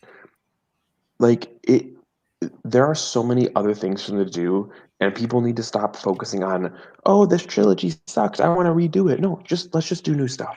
Yeah. Let's just do new stuff. Focus on TV for a couple of years. But here's the deal, Christian, though. Let's take a look at this. This is how much money the films have made after being adjusted for total box office inflation, right? The original trilogy is all in the top half. And the only ones that break the top half of the sequel and prequels were the first ones. And then everybody loses interest as far as financially being viable. Everything else is in the bottom half. So like this raises the question, does Star Wars just give up on making movies and focus on other stuff? You know, like if the movies aren't even coming close to making the big bang that the original trilogy did after adjusting inflation, right? What does the future of the franchise look like? I mean, do they focus on video games and streaming and all of that stuff? Like what, Joe, what do you think? I think with the Obi-Wan series coming to Disney Plus, they're going to dip their toes into the franchise of Jedi's as a TV series. And I think the success of that will determine what comes after that. You think so? Also, Disney has been really pressing on the Old Republic, going back 2,000 years.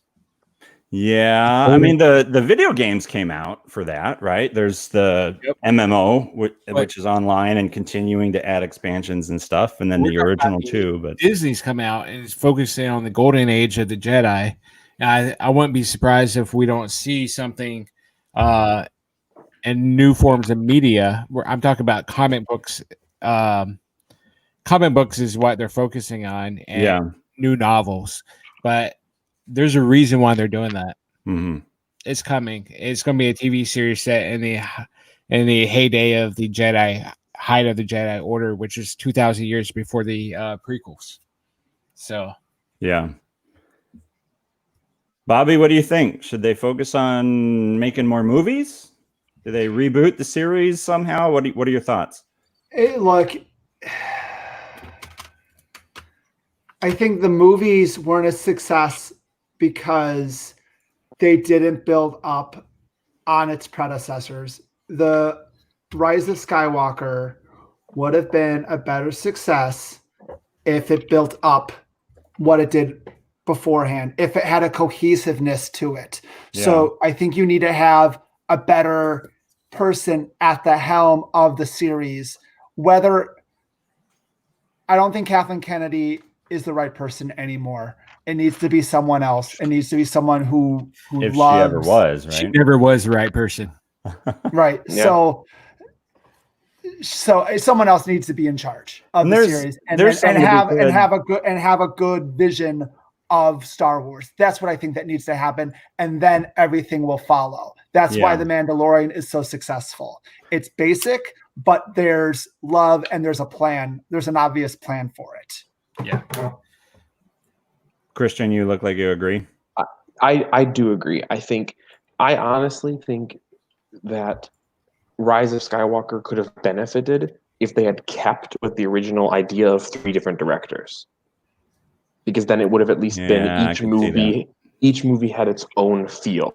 Yeah. So if you're going to do that, if you're going to have Force Awakens, have Last Jedi ruin that, then have somebody else come in and try to tell their own version of what comes after that. Yeah. But I think one of the problems was they went, oh crap, most people loved Force Awakens. Last Jedi came out and people didn't like it.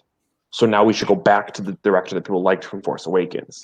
Whereas if they had just stuck with that original vision and let 3 different people tell 3 different parts of the same story, they might have been better off. Yeah. You either go with one director for the entire trilogy or just let it go to 3 different people. Yeah.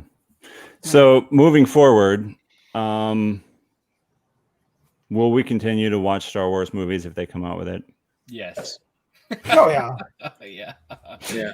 Of course we will, right? Of course we will. So are we going to continue to talk crap about them if we don't like them? Of course. Without a doubt.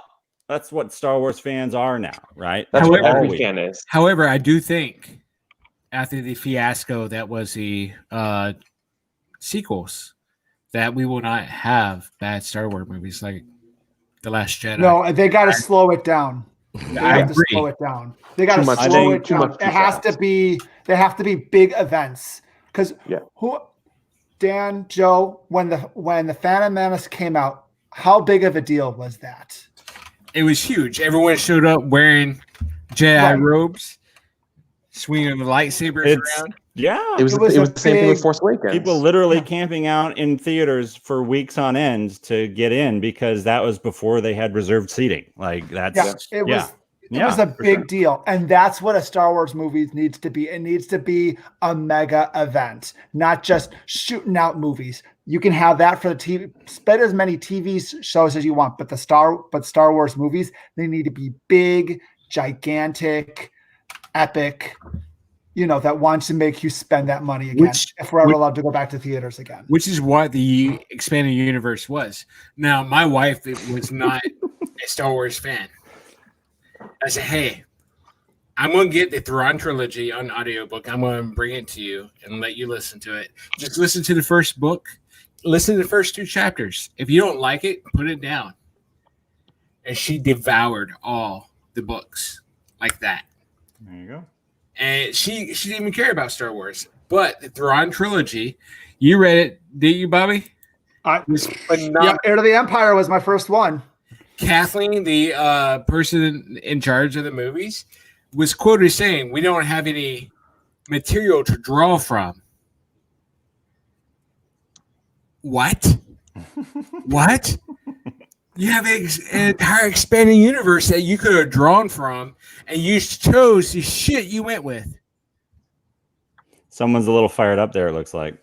So, on that note, Joe, you have picked the pointless debate for us this week, right?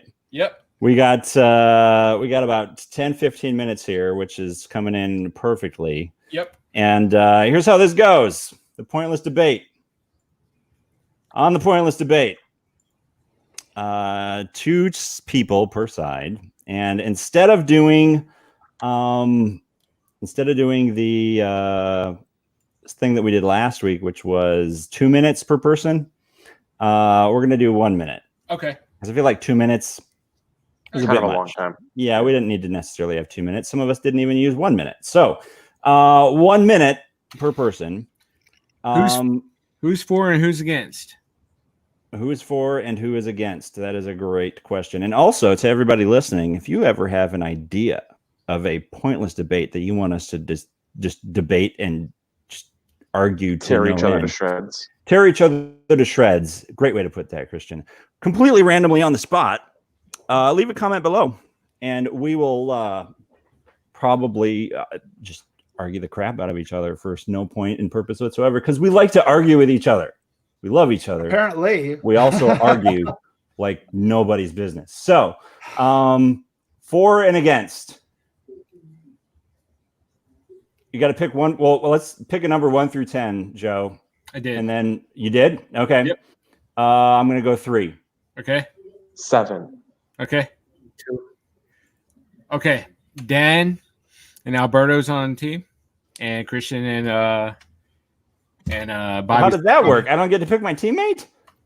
Well, I'm sorry. I assume the 2 lowest numbers are going to be on team, 2 highest numbers are going to be on team. Oh, I see how that goes. So, well, that's easy. My number was 9, by the way. Your number was 9. So I was closest, so I should get the point. Alrighty. So, Alberto, would you like to go first? Sure. Okay. Since you were closest, do you want to choose for or against?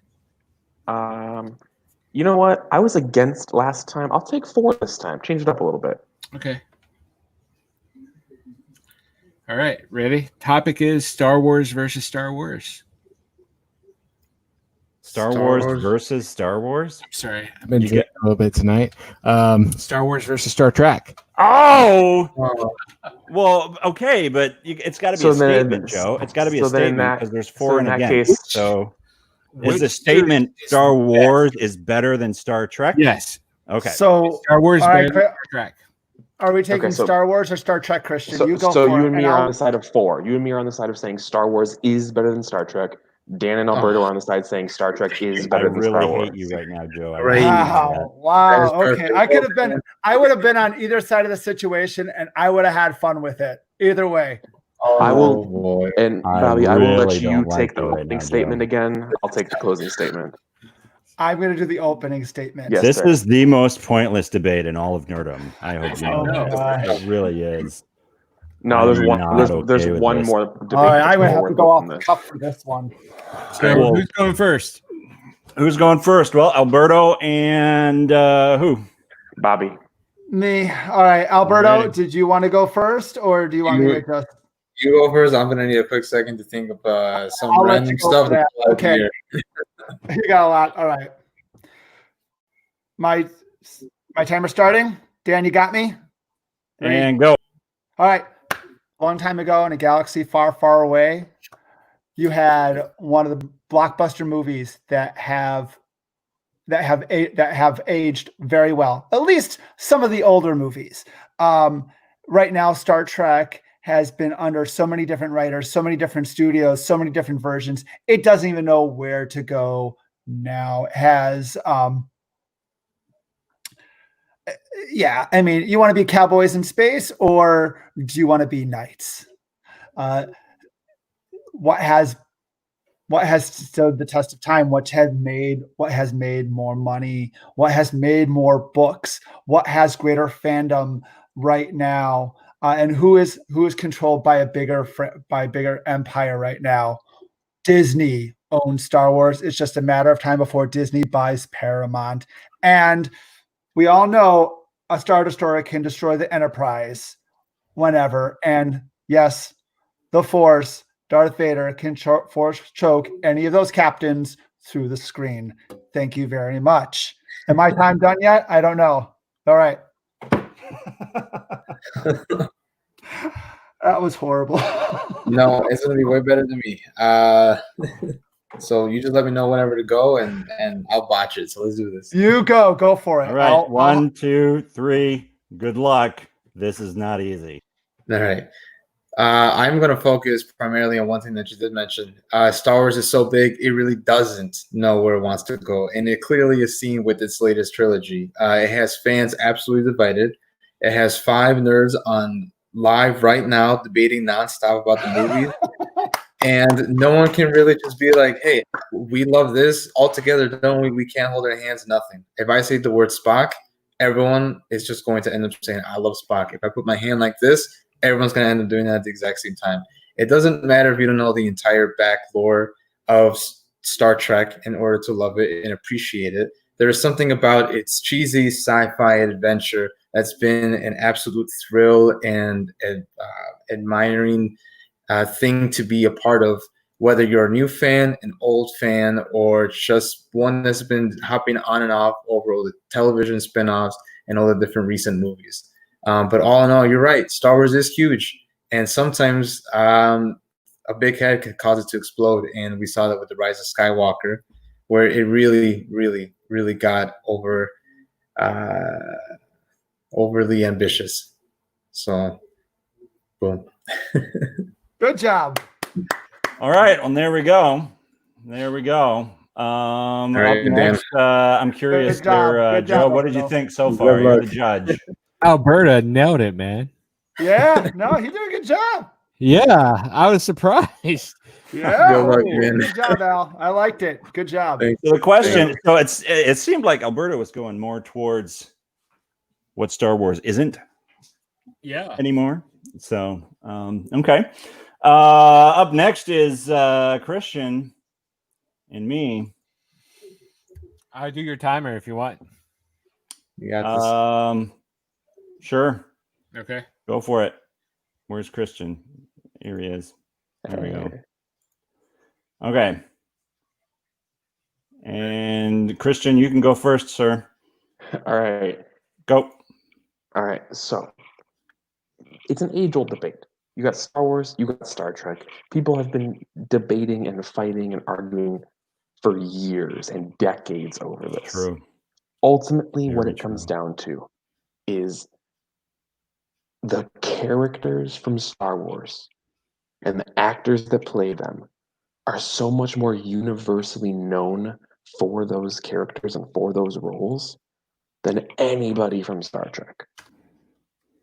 You've got these characters that have transcended mediums. They've transcended time. They've transcended generations. You've got images from the Star Wars movies that you just pop that image up there and people immediately know what movie it's from. They immediately know who that character is, who that actor is, what they're about. You can't do that with most Star Trek movies. Most Star Trek movies are interchangeable. Most Star Trek characters are interchangeable.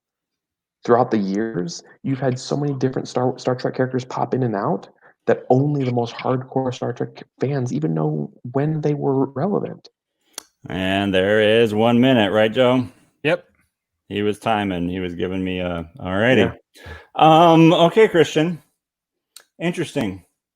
I'm going to be honest. I wasn't listening to a word of it because it was non-coherent babbling. But anyways, Joe, you're going to give me a countdown there. I'm looking at the side screen. Go ahead whenever and go. Okay. So here's the deal. Star Trek's greatest strength has been that everybody always knows what they're getting. Star Trek has stayed consistent to its values, to its approach, to its focus of what Star Trek is all about through generations of Star Trek fans. You could even make the argument that the most divisive components of the Star Trek universe, the reboot by none other than J.J. Abrams, still stayed true. As divisive as it was of redoing or undoing much of what everybody loved, it still stayed true to the core of what Star Trek is about. And I might add, it has been more successful than Star Wars. Sure, Disney bought out Star Trek or Star Wars, right? But Star Wars does not span generations of fans through TV series after TV series after TV series after TV series. And then you get another series. There was a time in the 90s where there was literally 3 Star Trek series on TV, and they were rocking it in the ratings. Star Wars never been able to do that. All right. And that's time. That is time. Okay. So, Joe, let's bring everybody back here. Let's bring everybody back. So I'm curious. What do you think, dude? I'm a Star Wars fan, way more than a Star Trek, but the arguments made tonight was in favor of Star Trek. Oh, way to go, Alberto. I'm definitely more a Star Wars fan than Star Trek. I just pulled that out of my ass. I really did. I wasn't 2 for 2 on these. You know, I didn't think I could pull that off. I really did. I was Christian, I was hurting on the inside I love Star Trek too. I am infinitely more a Star Wars fan than a Star Trek fan, so I'm very, very happy I got the Star Wars side of that argument. And then Dan, I'm hearing you're talking. I'm like, Star Trek is no action franchise. It's not. I know.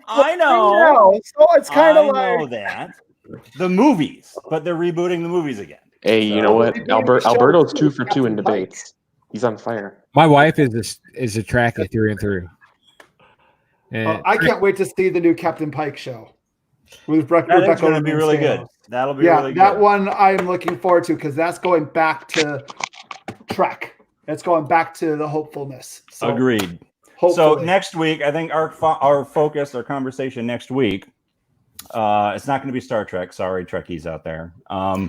But we are going to be discussing the most divisive issue of 2020. Murder Hornets. Murder Hornets? How is that a divisive issue? What? No. Where did they go? The worst plot point of the year. Where did they go? This is not going to be politics. It's not going to be about COVID-19 or the election. No, we are going to be talking about the PlayStation 5 and Xbox Series X. That's not fair, Dan. This is going to be Last Jedi all over again now. Oh, come on. No, it's not. Yes, it is. No, it's not. You know how this goes with Dan. This is going to be a really great conversation. Getting Dan started on this is like getting him started on inverted controls. You don't want to get into it. Oh, this is going to be good. Inverted controls? Man. Inverted controls all the way. That is the only way that makes sense. No, Dan. The only way that makes sense. No, Dan. If I have the joystick and I push forward, I look down. If I pull back, I look up. That just is the only thing that makes sense. Oh my God, I can't with you. You'd be like, no, but it's where my eyes are looking. I look up. Yeah, put a joystick on your eyeball. You pull back on the joystick, you look up. You pull forward, you look down. It's still the same logic. Anyways. On that note, I see a pointless debate coming up, maybe around around that. I can't possibly be the moderator though, because I would be completely biased. Sure. Well, I'm happy to take the pointless debate moderator next week. You want to do that next week? All right, Christian. It will not be about inverted control. It will not be about inverted control. So. Sounds good. I'm going to be on vacation, but I'm going to still try to be part. Sounds good, dude. I may or may not be out of town as well. We were going to Montana, but it looks like that's not happening. Thanks, COVID. But we'll see. We'll keep everybody posted. I do have an interesting thing about streaming a rather unique test of a clone SNES Mini that I got. I think I showed you guys pictures of this, right? You did.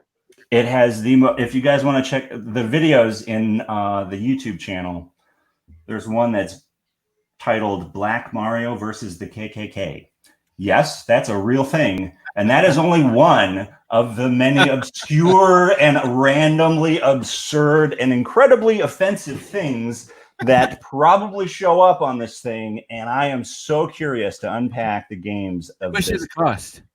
It costs like, I don't know, like $15-20, something pretty cheap. Send me a link. I want to buy it. You want to buy it? I don't know if you can get the exact one. So that's the thing. They're clone systems, right? Yeah. It came from like China before COVID hit, and I have no idea if you'd even get the same list of games on it, dude. I really don't. They're so obscured. Black Mario. I just want a clone system. All right. So I think it sounds like you should be on the stream with me. That's what it sounds like, that we should break down these games together. I'm really curious. So if you guys are free for that, we'll work something out. But that would be a lot of fun. So I am excited for next week, considering that Xbox is doing their event in a few days. So it evens out the playing field. No more of like, oh, PlayStation has games. And that's the most common thing that PlayStation people say. We'll see. We'll have to see what they pull out. It'll be interesting to see if they actually show gameplay with their games. Yes. From what I understand, Phil Spencer said that the entire hour and a half is going to be gameplay. I'm ready. I'll believe it when I see it. On my bingo card, I still have Conker's Bad I love Fur. how Bobby's sitting down there as the guy who's not having a game system at the moment. Dude, you will be the objective third party. It will be the next week's conversation. Yeah, I'm not allowed to buy a game system anymore. The whole conversation next week will be one giant pointless debate, and Bobby's going to be the moderator. That's basically what it's going to be. Game system anymore? Why? I get addicted. That's true. I get addicted, and I can't have it anymore. I want a Nintendo Switch. I will say this, dude. There is mad props and respect for knowing thyself and making that call for your family. No judgment for me whatsoever. Yeah, it's the hardest thing. I want one. I keep telling my wife I want one every single time, but I know in my heart's heart I shouldn't buy one. Yeah, I get that. I had to walk away and stop playing it for years. Yeah. That's so right. Cool. All right, gentlemen. Well, thank you again for another wonderful, entertaining, and lively conversation. Let me get that. Why is that banner? How long has that been up? That's pointless. Thanks again, guys, and we'll chat. We'll chat next week. All right. Have a good night. Thanks again, everybody, for watching, and leave a comment below on another pointless debate or topic that you want us to argue and converse. And also tell Dan how bad Last Jedi was. No. Tell the rest of these guys to get their head out their butts and have some cultured view of Star Wars. Hey, I didn't disagree with you, Dan, about I agree. Thank you, Bobby. Thank you. I didn't disagree with any of your points, Dan. Yes. All right. Gentlemen, on that note, have a good night. Have a good night. Bye-bye. Bye-bye.